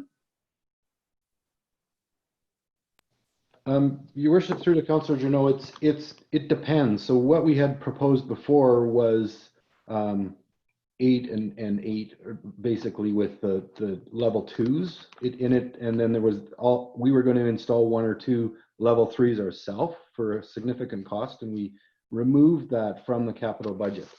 So what this proposal is, the way the Tesla supercharger setups are, they're not variable. It's basically an 8-unit station. It's the same everywhere, and so that's what they would install. It's what do we want to add with that is the big question. And in this case, what they're proposing is 3 level 3 fast chargers, and I would suggest that we wouldn't want to go with the level 2s, and that would leave us with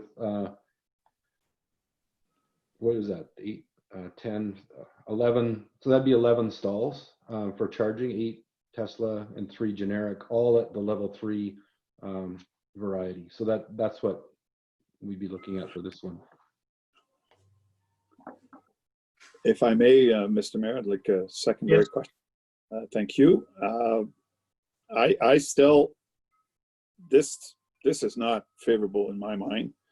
Still have a major corporation that's using public lands to enhance their business opportunity. No such thing existed when cars were first introduced and gas stations were being built in various communities. The gas stations took over private land and paid taxes. This is none of that. I realize it's quite popular. Politicians are anxious to jump on this stuff, but I think that this is far too generous a request by Tesla. Thank you. Thank you, Councillor Journault. Councillor DeMota. Yeah, first of all, I know that Mr. Fercho had said that councillor the state phase 2 chargers are less desirable. For me, they're more desirable because it keeps people in our community longer. And whether it's overnight or afternoon of partaking in some type of food and beverage or retail shopping, I think people would be more in favor of having those as opposed to the phase 3, which promotes people passing through the community. So having said that, I'm having a hard time wrapping my head around exactly what Councillor Journault was talking about. Like, let's say if this was ESSO all of a sudden and said that they wanted to put chargers across the country, and they were, or Petro Canada or whoever it might be. I don't want to single anybody out. It was just because it was him. So, and they said that, well, we would like to go into your parking lot and put these chargers on it. We know that they have their own properties and they can do that, and Tesla doesn't. This is kind of a way, okay, I see in lieu of paying taxes or whatever it is, they're giving us some opportunities that they would pay for the level 2 chargers. So, for me, it's hard. There's kind of a back and forth in my mind. I think it would be great to have these in our community. It'd be great to have this as part of our tourist offering. Although it is providing fuel for a vehicle, like, that's not mistaken, because it's electricity, it's still fueling a vehicle to get from A to B. So that's where I'm kind of having an issue with that. If there was some sort of revenue tool that we could attach to the non-Tesla chargers for Jasper in particular, to help alleviate some of the operational costs and other things, I think that I would be in favor of looking at something like that and maybe incorporating that into a larger parking plan as well. So that's kind of where I'm leaning. Thank you, Councillor DeMota, Councillor McGrath, and then Councillor Butler. Thank you very much, Mayor Ireland. I respect and appreciate the position of councillors that have concerns over the commercial use of public space and how you relate it to private business. And I really do understand that. However, I feel myself more swayed to recognize this huge opportunity that our community is being provided by an organization such as Tesla to provide 8 level 3 Tesla chargers and additionally with this revision, 3 level 3 chargers. There are residents that drive electric vehicles that are super interested in this. It's not just for the visitors, but it would absolutely enhance the visitor experience as well. The opportunity to have no costs, no capital costs, and no operational costs associated with this, I believe is truly an opportunity. And I see it as a pretty large gift, though I recognize I'm not fully aware of all perspectives on council. I also believe that anything that we can do to decrease our carbon footprint and inspire change it's the time is now, and we are being offered this amazing opportunity. And I do feel very much in favor of accepting this offer. In the letter written by Tesla, I recognize the dates suggested is July 2nd, no later than July 17th. So it is important that we're having this discussion today. And I'm wondering, is there a date that we need to make a decision by in order to proceed with this offer? Thank you. So your worship, through to Councillor McGrath, yes. So what they're trying to do, they're trying to take advantage of a grant program that the same that other communities are taking advantage of, and that would be a decision required by today in order for them to have the information. So the agreement is required no later than July 17th, and that would be a formal agreement with council, so that they'd really need an indication today, basically, in order to prepare the paperwork to move forward, because there's quite a bit of authority, I guess, like what we had before.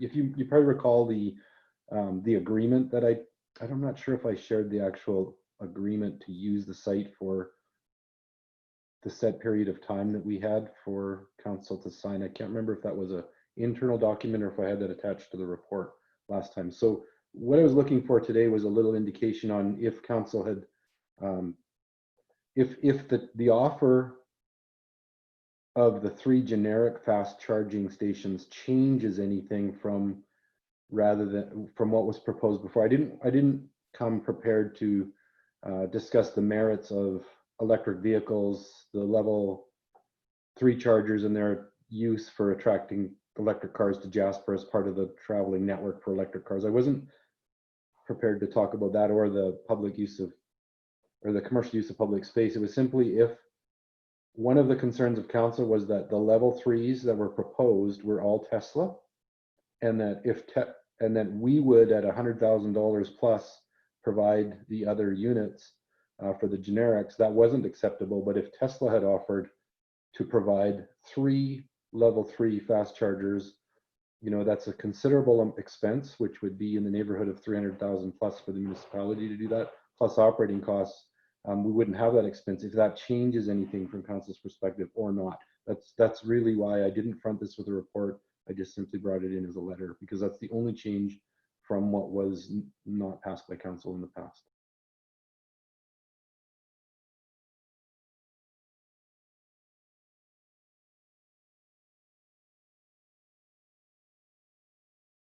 Sorry, Councillor Butler.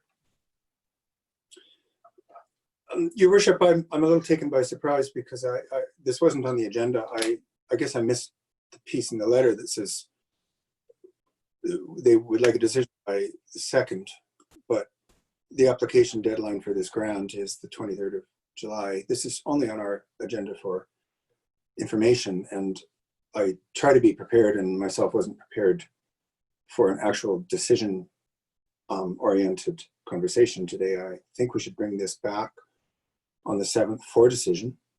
I respect that Mr. Fercho is looking for an indication, but it's hard to do, and it's getting late. We have another meeting at 1:30. I just don't think that we were expecting a decision conversation on this item today, not even actually being on the agenda. So my suggestion is that we would bring it back on the 7th.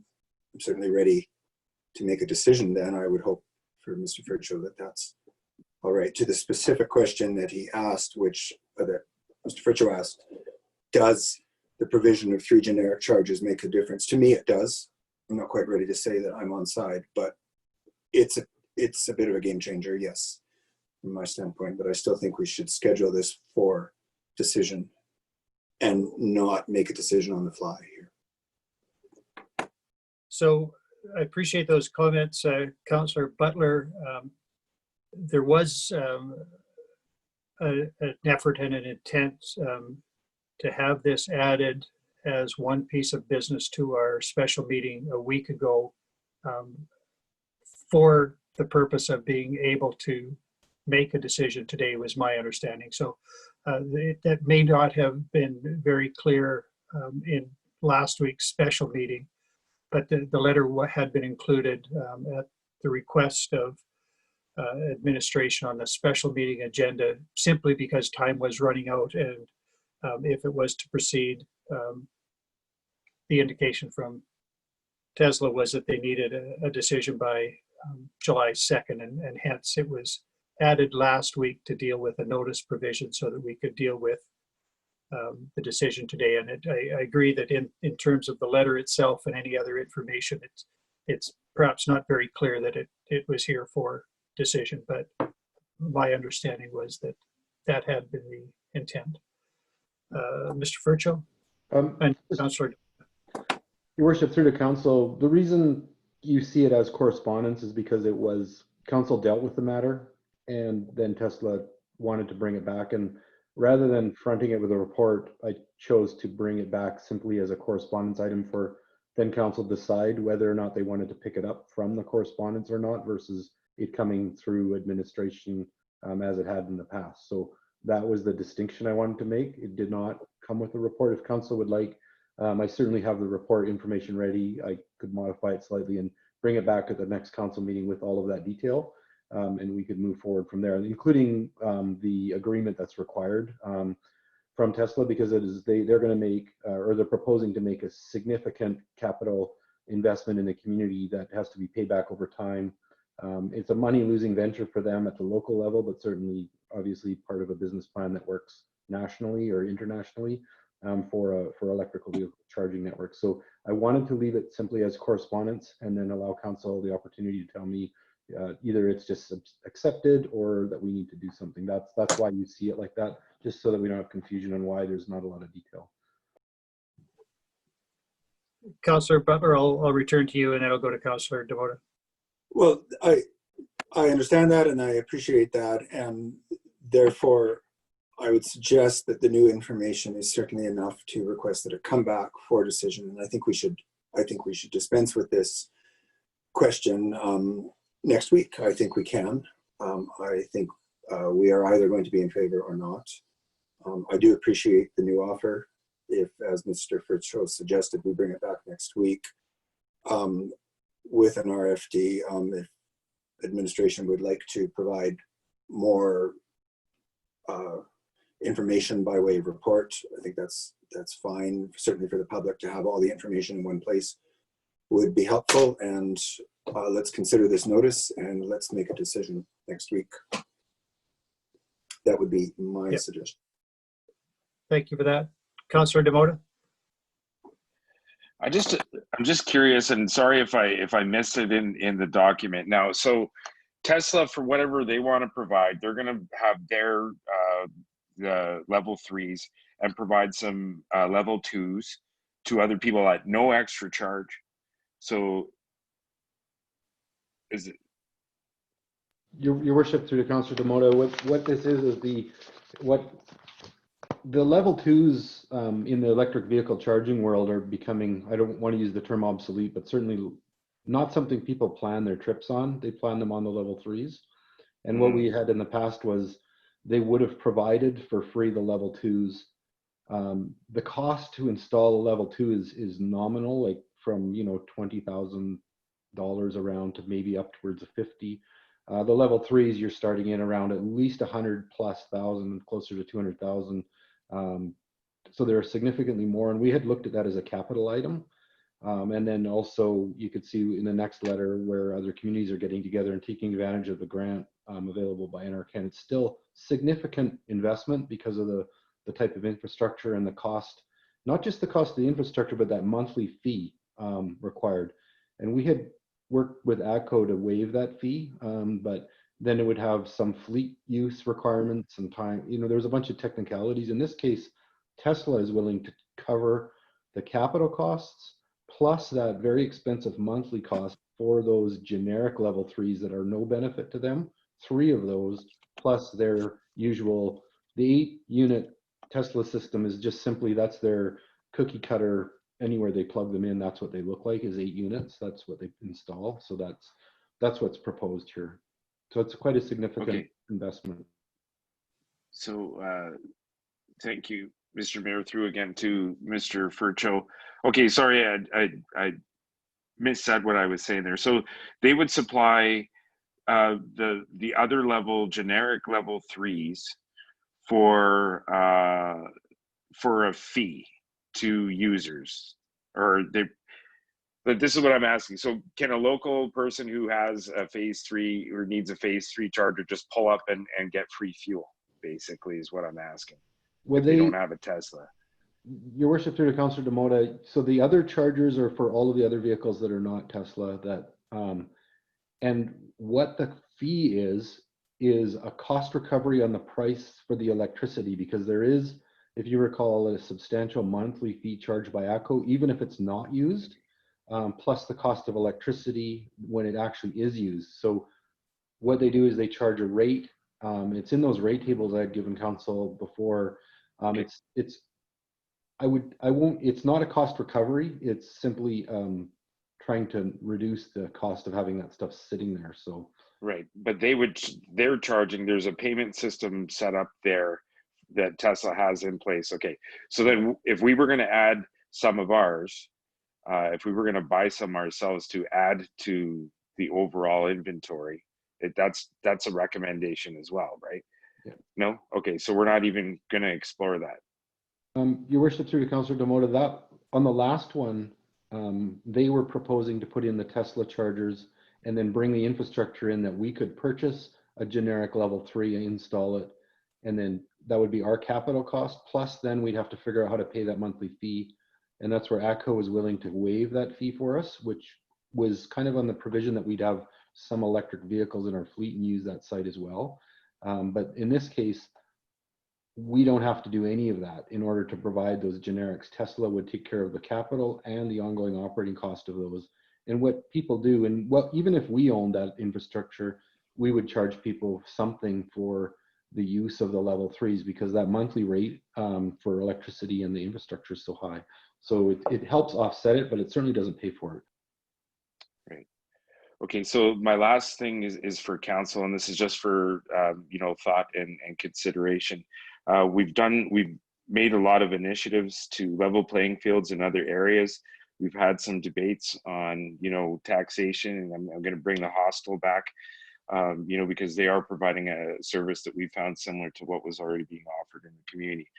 And you know, if other companies like the ones that already have gas stations in town decide to start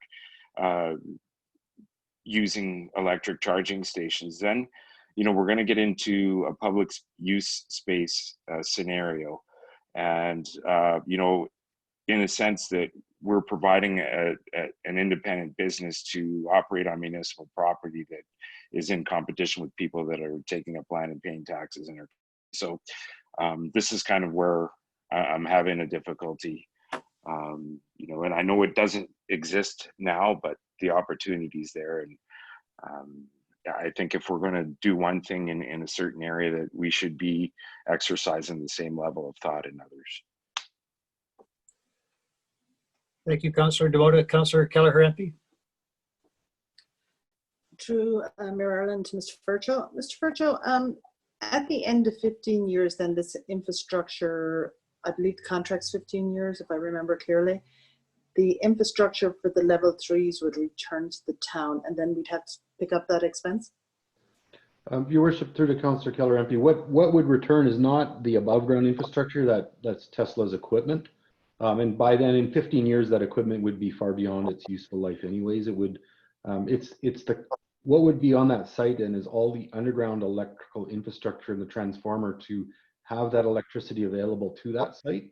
So there's a few $100,000 worth of underground infrastructure to run the power to that parking lot that doesn't currently exist, that would be required to be put in. That's the infrastructure that would remain after the fact. And whatever we chose to do with that electrical capacity at that place at that time would be up to us in 15 years. And my understanding, Mr. Fercho, is that they're going for a grant to help cover some of this, and that's why they need this decision soon.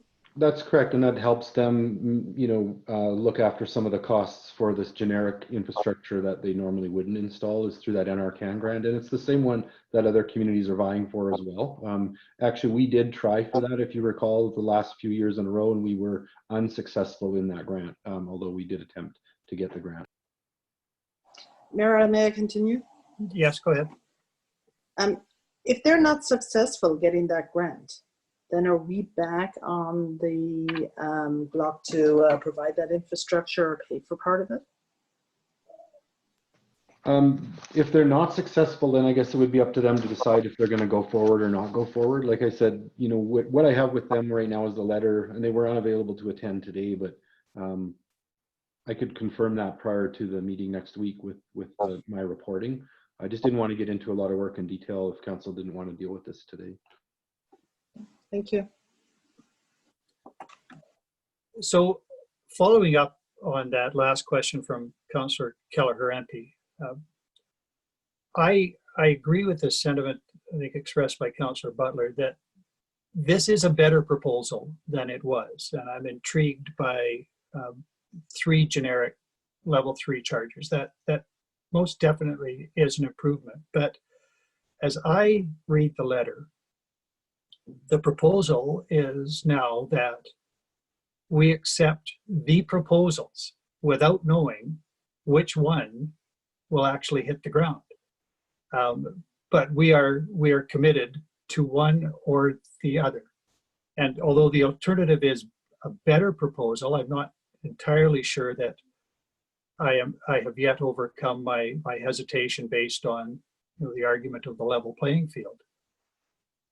But I'm reluctant to say yes to a dubious possibility, yes to the alternative, which may not materialize. And if it doesn't, then I think the request is that they go ahead with option A. And I don't want to be so positioned, but that is my clear reading of the letter, particularly the penultimate paragraph talks about the above proposals, and the alternate would apply only if they get the funding, which is completely out of our hands. So if they don't get the funding, I think they've suggested that we have agreed then to the original proposal. And I did not find that to be particularly acceptable. And even though the alternative is better, I'm not sure even as a standalone, it is quite where I would go. But I really have to understand what they think we're saying yes to if we say yes at all. And I think they're expecting us to say yes to A or B, and we'll let you know later whether it is A or B. That causes me some concern. Your worship, that was not, it may be written like that, but that's certainly, when we make the formal agreement, we'll make sure that that is not the case whatsoever. Okay. Thank you.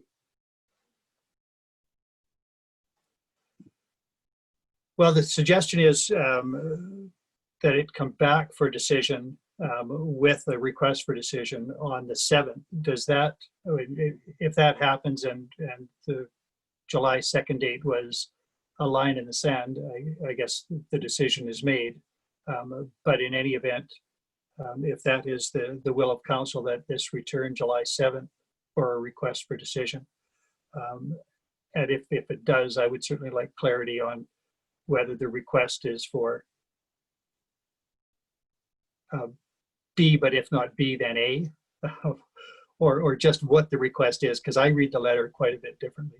Yeah, your worship, maybe I'll just be clear that I'll clarify with Tesla that it's either the agreement is the agreement as proposed, or there's no agreement. There's no alternatives within that, unless council would like to see some alternatives within that.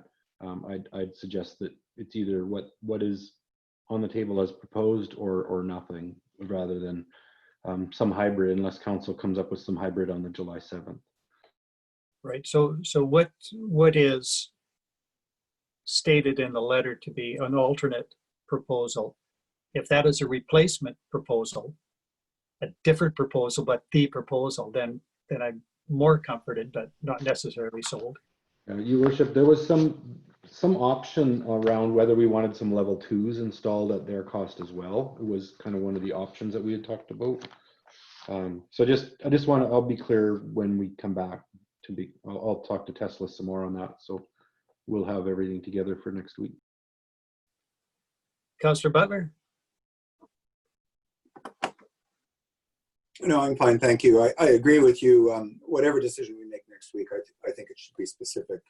We shouldn't be caught on our back foot by having to agree to a program that involves a grant and then discover, even if the grant doesn't come through, that we're bound to something that we wouldn't have otherwise agreed to. But I think that should be can be handled through the wording of the motion, which I would anticipate next week.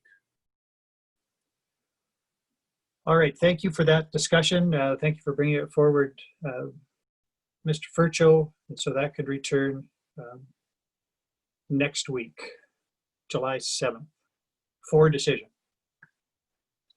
with a request for decision.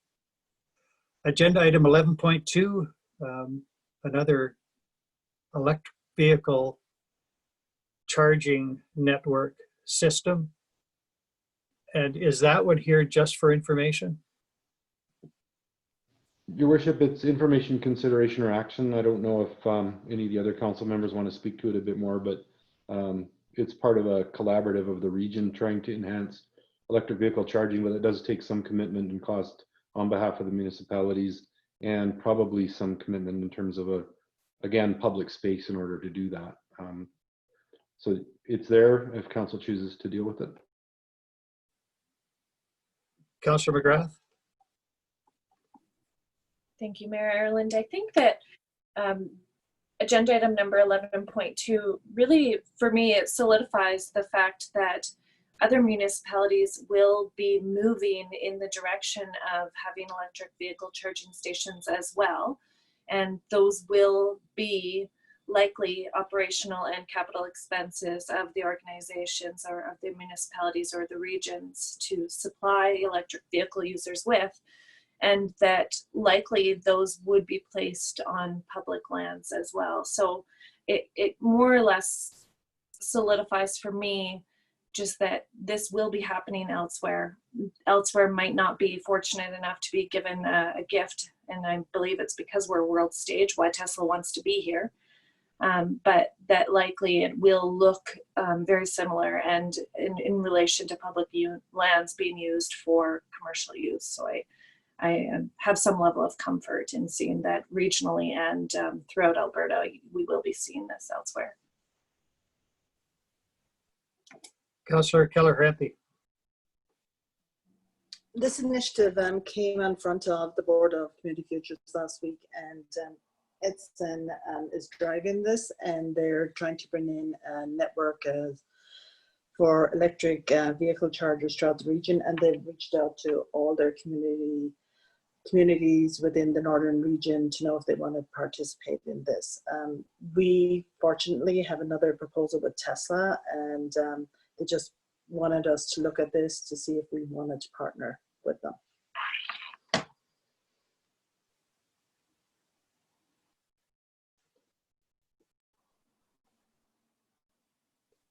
So what is the will of council with respect to this? The correspondence is here for information, consideration, or action. Do we want to take any action with respect to the proposal? I take it that although we're not the recipient of the letter, we're carbon copied on the request. Do we know anything about what views have been expressed by all the other recipients, all the towns in West Central Alberta and counties by the look of things? County of Yellowhead has decided not to participate, but more from a financial standpoint this year due to COVID, they've cut back their expenses, and they're waiting to hear from all the others.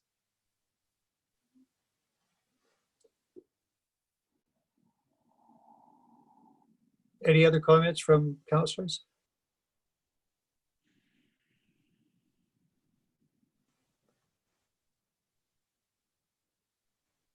Well, I would certainly be interested in getting more information about this. I am unclear as to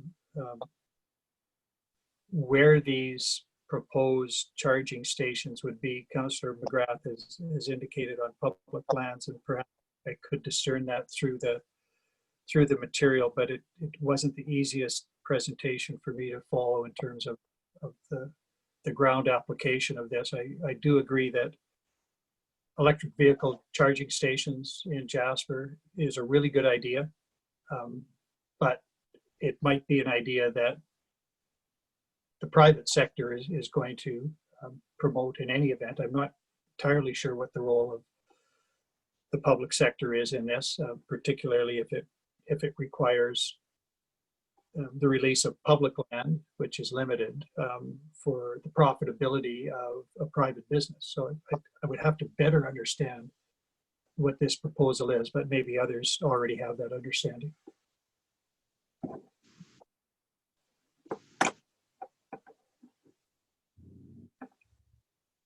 If it is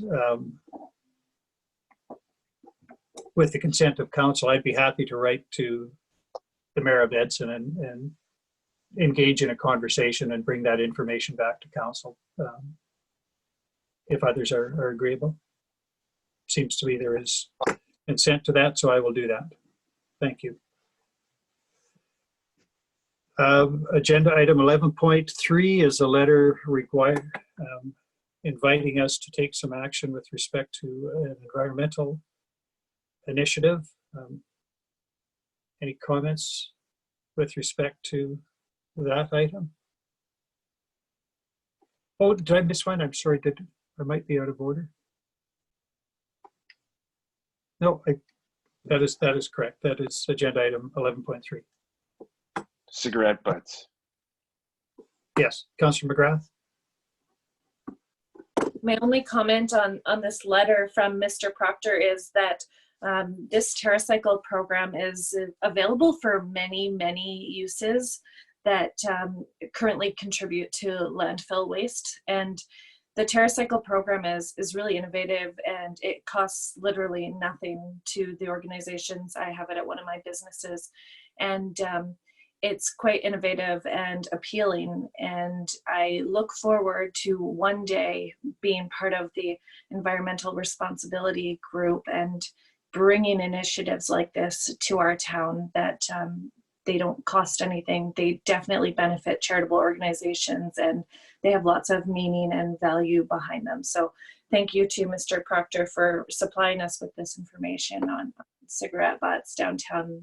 Certainly waste that's not necessary, especially in a beautiful national park. And I think that we can definitely create some more really meaningful change over the future months, and hopefully we get that environmental group ready to tackle things like this on behalf of the town. So the indication in the letter is that I also want to make sure that council is on board with this program before I present to local businesses. And by being on board, I take it that what is meant is that we would permit these receptacles to be affixed to public property. Is that how others read that request? And is that a council decision, or is that something that administration could handle in any event? Your worship, I guess this comes back to, it may be marginally so, but is it a commercial use of public space or not? And, those kind of questions come around it, as well as, all of the things about one company versus another. And that's where I think, back to Councillor McGrath's comment, that I think if we had a middle step, a letter like this received by council, and we had a place to put it towards, say, that kind of a group to answer all those questions, and whether it's the right choice or not, and then come back to council. If that's council's choice, might be an avenue. For now, it's simply a letter that has been received by council. We haven't, as a administration, done any work on it. Councillor Devoted, did I see your hand up earlier? Yeah, I was just bringing attention to the time, but once that discussion is done with, because we have another meeting at 1:30, we were also needing a break, and I wanted to address something that I think is important for our community, and maybe I should have brought that up earlier, but I do want to get to that. We have another matter on the agenda, so I don't know how we're going to work all day. Your worship, through to Councillor Demoto, just let everybody know I've alerted the consultant that we are running overtime, so they're on standby. They're not necessarily waiting exactly at 1:30. All right, well, we have a letter from a resident, and it may compel some action or not on our behalf, but certainly I would be comforted if somebody, administration or another group, can look at the details of this. I don't want to take a bunch of council time, but it is on council's agenda as a request to council to show some level of support.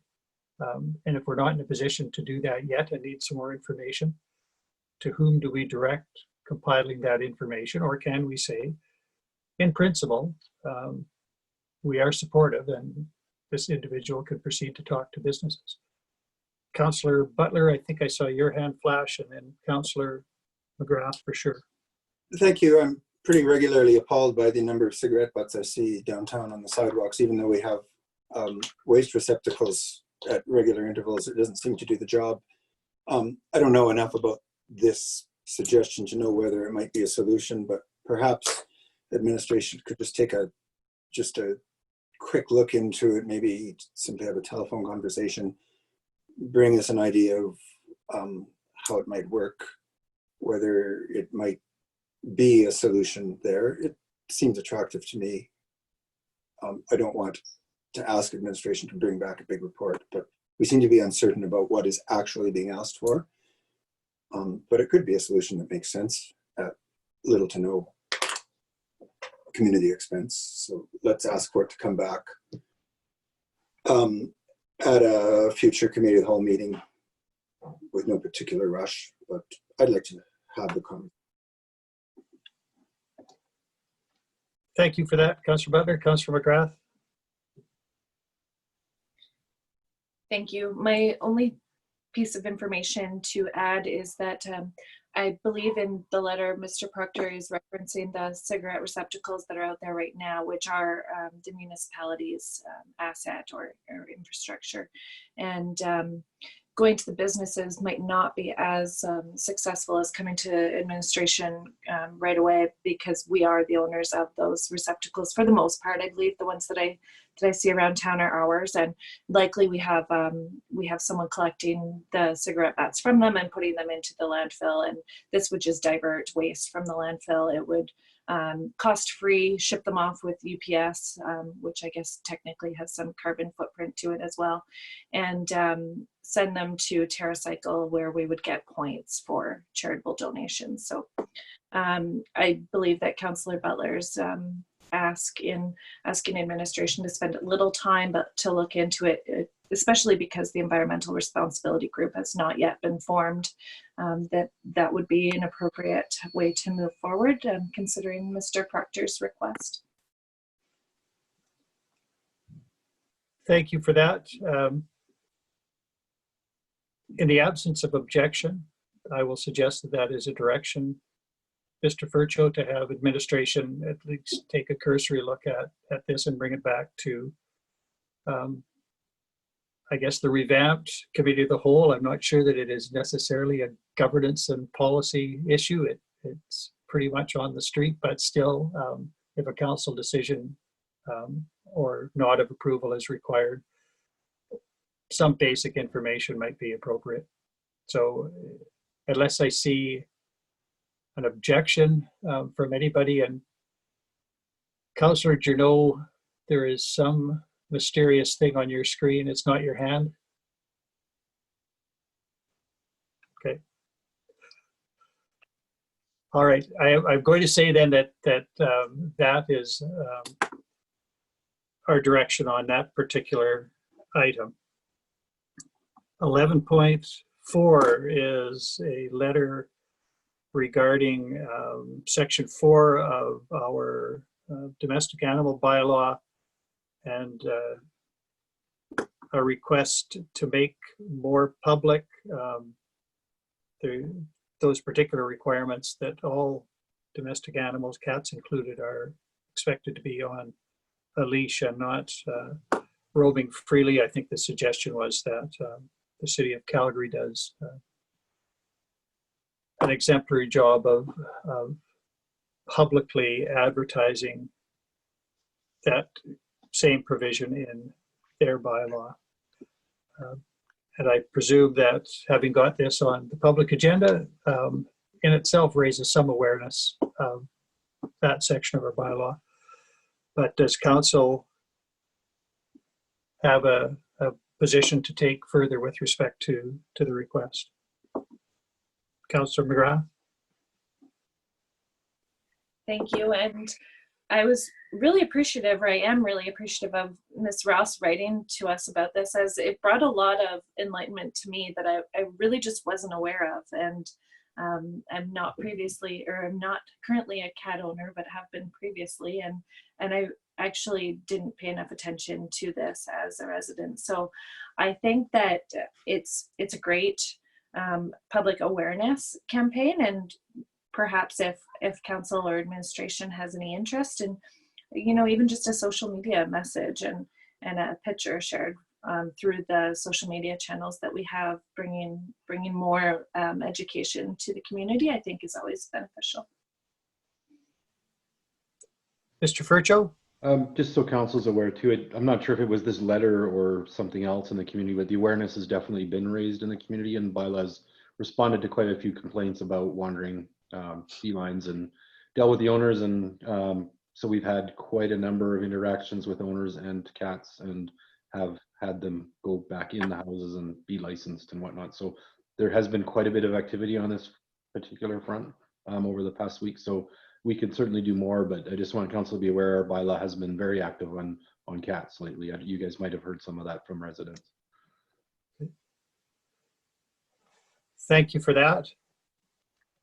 If we could move that point of order from Councillor Demota. Yes, I'd just like to make a motion that this meeting go past our 4-hour allotted time. I believe we're 1:30. 3 minutes to 4 hours. 4. Okay. All right. We are nearly done, but I will call the question. All in favor? That is carried. There were none opposed. Thank you for that, Councillor Demota. Agenda item 11.5 are all letters dealing with agenda item, I think it was 10.1. So those have been considered and action has been taken. Agenda item 11.6, information from Trans Mountain regarding their intent of the ice rink in the Trans Mountain Circle.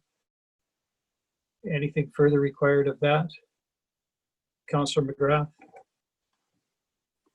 Nothing further required, of course. I think it just, to me, shows the real detriment of the municipality not having land use and planning, and the permitting process not coming through us, as we just caught wind of this information as it was put on our agenda late last week.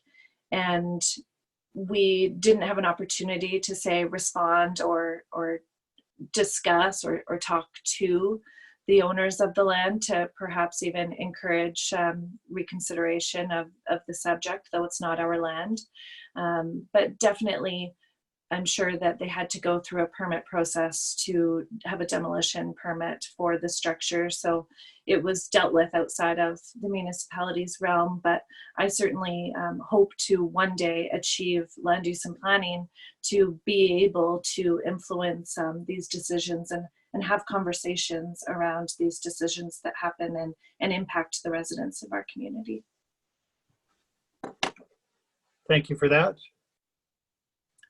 If there's nothing else, I would say that is accepted as information. Councillor Journault. I have a question. Thank you. I have a question. What's the tenure of the land? Who owns the land or the lease of the land?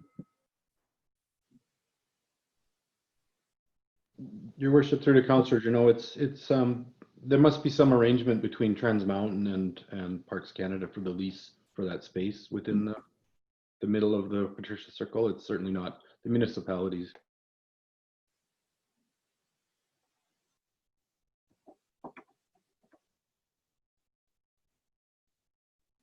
The final item then is agenda item 11.7, a letter from DJ Bowen. A number of matters in there. The one question at the end of the first paragraph, is it possible to create a volunteer base to help clean up the town site?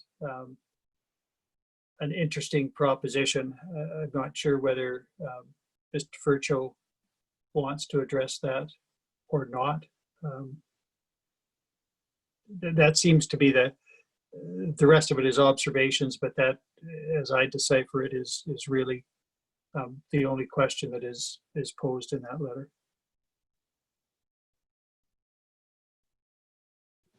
Your worship, it's a letter to council, so it'd be if council would like administration to pursue anything, just caution on the fact we've got quite a number of staff laid off where, I want to be careful we don't override some of the duties that would otherwise be performed by our own staff. Other than that, volunteer groups, we do with Parks Canada, the annual spring cleanup through volunteers in the areas within and around the town site. But if, there's other models out there or anything else council would like explored, we could look into that. Councillor McGrath. The only thing that I have to add, not specifically to the 2020 summer, but every summer, Communities in Bloom does Tidy Up Tuesdays, and Tidy Up Tuesdays does have a focus of the Central Business District, and as well as there's other volunteer groups. So if the letter writer and residents have any interest in helping with Tidy Up Tuesdays, they meet every Tuesday on the Info Center lawn, and it is not specific to this year of 2020. It has been ongoing for many, many years. So participation is certainly appreciated. Thank you, Councillor McGrath. Councillor Journault. We have to thank Mr. Bowen for writing a letter. It's a bit of an venting type of letter, but still it expresses a lot of items that probably in the minds of a lot of people. So we have to be thankful of that. And he's right. I think keeping it nice and tidy and in a pristine appearance is vital to our community, and we have to be seen to be working and with the businesses as well, as mentioned in the letter, that the volunteer group. Anyways, I just want to be thankful that people do write letters, and that we have to acknowledge some of the comments that I made in there. Thank you, Councillor Butler. Thank you. I would like to just very briefly address 2 points that are raised there. The one is reference to contract in the community, and a perception that contract could have been gone to community contractor rather than out of town. I am not suggesting at all that anything was wrong or amiss with what was done, but it is the second or maybe even the third time in the past few weeks that we've had a letter referencing essentially procurement and local vendors or contractors, and it is a recurring theme that comes up from time to time. And I took this opportunity to once again read through our procurement policy. I know we have been assured that the municipality, whenever possible, does procure from within the community, and we do have very important responsibilities to tender contracts and for best pricing and all of that, and we can never allow local, a priority to use local suppliers to override that. However, it concerns me that our procurement policy is entirely silent on the question of local procurement. I don't know whether that's appropriate, but at a policy level, there is actually no assurance that the municipality will, when possible, try to procure locally. And therefore, I'd like to suggest that not really soon, but when we have a little more time at the policy and governance committee level, that we take another look at that policy and see if the policy statements adequately reflect that priority for the community. And I will bring that suggestion forward at a future time. Second thing is, there's a suggestion here regarding bylaw enforcement around public use of, or private use of public space, and that whole conundrum that we have worked through. And I would just like the community to understand just how difficult we in council and administration and also the bylaw department finds it to meet the competing and often conflicting needs of various individuals and businesses. And I do not think that a lack of compassion has been the case. I think everybody is making their best efforts and has made their best efforts around that particular use of allowing vendors to use sidewalks. And if we've learned one thing through all of this, it is that every time we make an attempt to assist one business sector or group, we're hurting someone else, and that is just unavoidable. So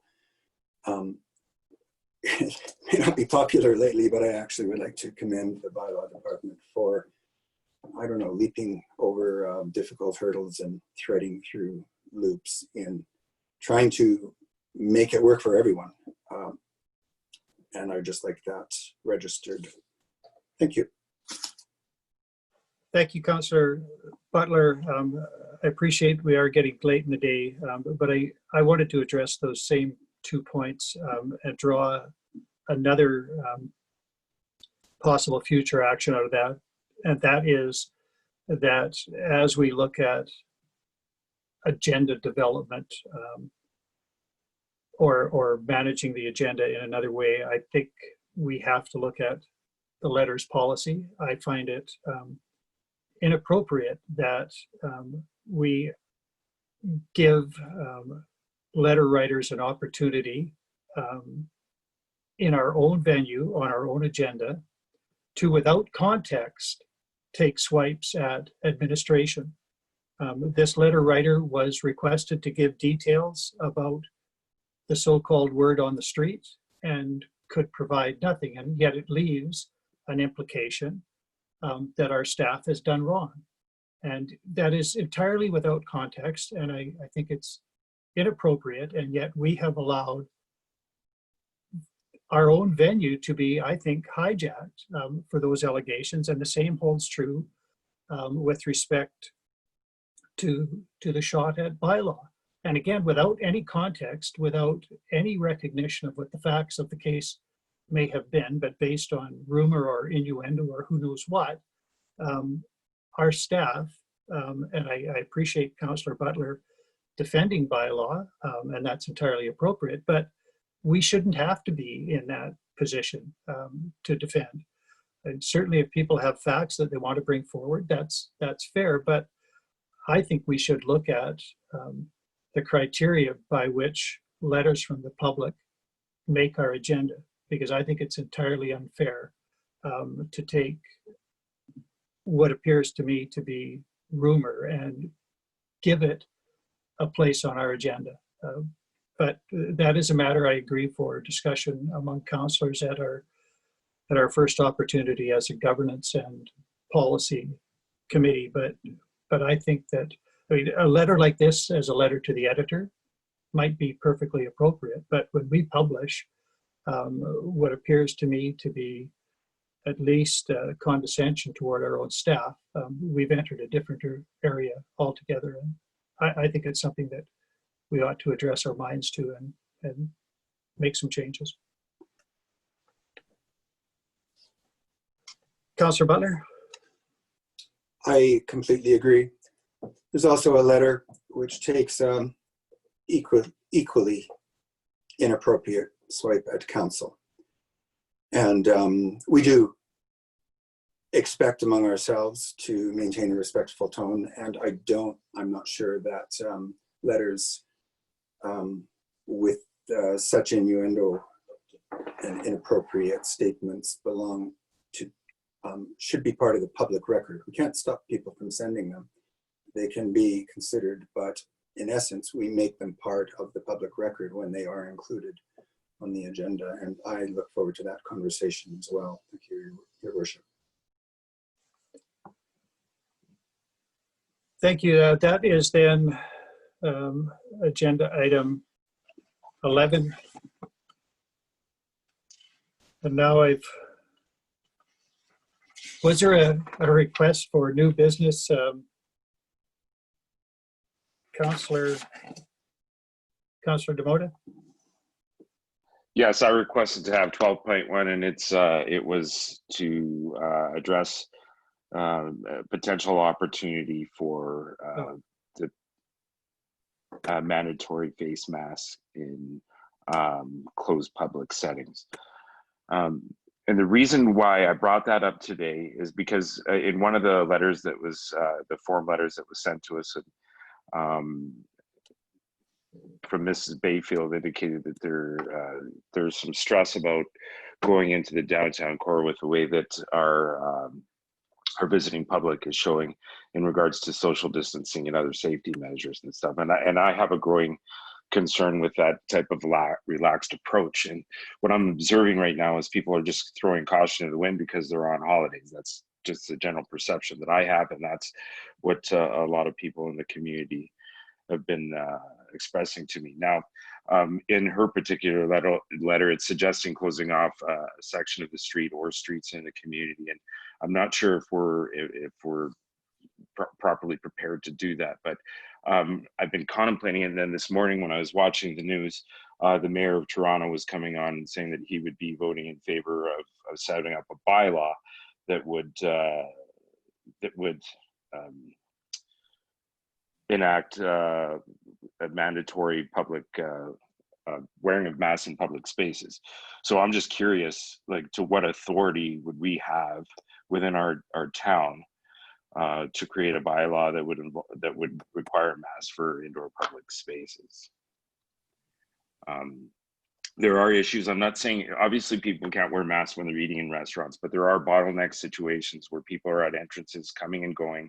There's people in retail stores that, you know, choose not to wear a mask even though the staff are wearing masks. And there's also a level of discomfort with locals that, you know, are making their efforts to take proactive measures and interacting with people that don't. So even though the CDC isn't a Canadian organization, more information is coming out from them, as well as you know, health professionals across Canada, and even our own local doctors got together to recommend mask wearing in the community. And I think it's something that we should look at and take some initiative to help address some of that stress in the community in regards to this. So I was just opening it up to council on whether, first of all, find out whether we have the authority to do something like that. You know, I don't want to ever tell a local business how to operate, but there is some stress out there, and I think we should address at least that concern. Thank you, Councillor Kelleher, and then Councillor McGrath. I agree, Councillor Demote. It's very individual right now, and not a lot of people are wearing masks. But I think unless the directive comes down from Alberta Health Services, I think our hands are tied. Also, a number of individuals and probably some seniors and people that have respiratory conditions can't wear the mask. Like, it's not recommended for them. And how are we going to police that? You know what I mean? Like, I think we really have to consider all of those. I think what would be great is probably if stores and if we had some more signage out there recommending that in order to stay safe, it's better for people to wear a mask. Encourage people to do it, but I don't think we can bring it in as mandatory. Thank you, Councillor McGrath. Thank you. I did forward an email to council way back from a resident who sent me the information, and it was essentially, here's the tools that municipalities have available to enforce or make something mandatory, such as masks. And I'm pretty sure that when the physicians came to us asking for masks in Jasper when 2 meters distance wasn't possible, that's kind of the direction they were hoping to see, is that we would be able to mandate through bylaw or through other powers to be a decision at that level. Certainly, I think that there is work that can be done through the Recovery Task Force and through our relationship with Parks Canada, being that the task force members and hoteliers especially have a large percentage of the people that are roaming around downtown that are visiting Jasper in their spaces. And there's a huge opportunity for education to be given in those areas, such as when they're checking into their hotel, this is the vibe in Jasper. Please respectfully follow our requests. And that we're also fortunate with having gates to enter this community and someone that works the gates. And though they're not employees of ours, we do have an excellent relationship with Parks Canada, and perhaps Parks Canada would be able to help us get this message to everyone that enters the community of Jasper. And following the other comments regarding the space downtown, I do think it's pertinent that Jasper and that we as council continue the conversation of increasing space for socially distancing in the downtown core. We've seen it every Saturday where the sidewalks are congested, and you know it does, and I know I'm sounding repetitive at this point in time, but it does come back to where Mr. Ireland presented the idea of allowing more public space for socially distancing. And it is an interest of mine, though it's a soft spot and it's hard because some entrepreneurs feel that this will harm them and has created some level of hesitancy. But I do believe that closing more space for people to roam freely as pedestrians is really important right now for us to keep that conversation on the table. Councillor Demota? Well, a few things that are showing to be true. So if you're going to be in public spaces, being outside definitely helps mitigate the spread, but masks are proving more and more so to, even the non-medical ones are proving to restrict or keep down the respiratory droplets. And that's how it's, like I said, has been predominantly spread. And right now we don't have any issues in Jasper, but there is a spike in coronavirus cases, COVID-19 cases in Alberta. We're predominantly marketing and accepting local travel, and that's what we're faced with, and that's what we have. And I have a growing concern on just that relaxed attitude towards respecting other people's spaces and our community health. And I don't want to start sounding alarms, but you know, in essence, we're kind of like fish in a barrel here, and we're entertaining people from all areas of Alberta, and including some out of province visitors that come here. And I think that we have you know, an elevated exposure.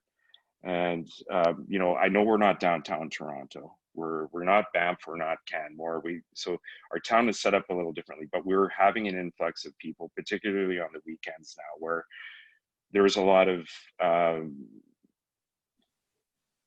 I don't know, movement in confined areas. So I think that there's an opportunity to take some leadership on this. I don't know what our authority is exactly, but you know, the municipality of Peel, just outside of the Peel region, outside of Toronto, has already taken measures, even though the province has said that they're not going to do mandatory face masks at this time. So when I was reading that, I thought, okay, well, if they have the opportunity to go and do something like that, we might be restricted because we're in a national park. We don't have land use planning development authority. So my first question is, what type of ability do we have to develop and enforce a bylaw? And, you know, enforcement's one thing, but, you know, we would always want to encourage compliance as well. And having that in place is definitely would help promote the use of masks in our community. Sorry if that was long-winded. I'm just checking by people's expressions there that you might have checked out. But I think it's an important discussion. It is, and I take a slightly different view than expressed by Councillor Kelleher empey, although we have agreed to follow Alberta Health recommendations and guidelines and directives. And the fact that they have not at the provincial level instituted a mask bylaw, I don't think there's a prohibition against us doing that if we chose, although I understood your argument, Councillor Demota, to be with respect to indoor public spaces, but it seemed like you were suggesting spaces where the public go, but not public in the sense of municipal spaces. So certainly in our own facilities, if they were open, we could say our requirement is you must wear a mask. And I don't think there's much doubt that we can do that. The larger question, can we and should we have a mask policy in outdoor public spaces, particularly in the downtown core? If we cannot achieve social distancing because of the physical layout of our sidewalks, should we say that if you're going to be on those public sidewalks where you cannot maintain 2 meters of distance, a mask is mandatory? I agree that enforcement may be a challenge, but firstly, do we have a will to even go there? But if there are legal prohibitions against us doing that, I would like to know. And so I wonder, Mr. Fercho, whether that could be confirmed at our next meeting unless you can confirm it today.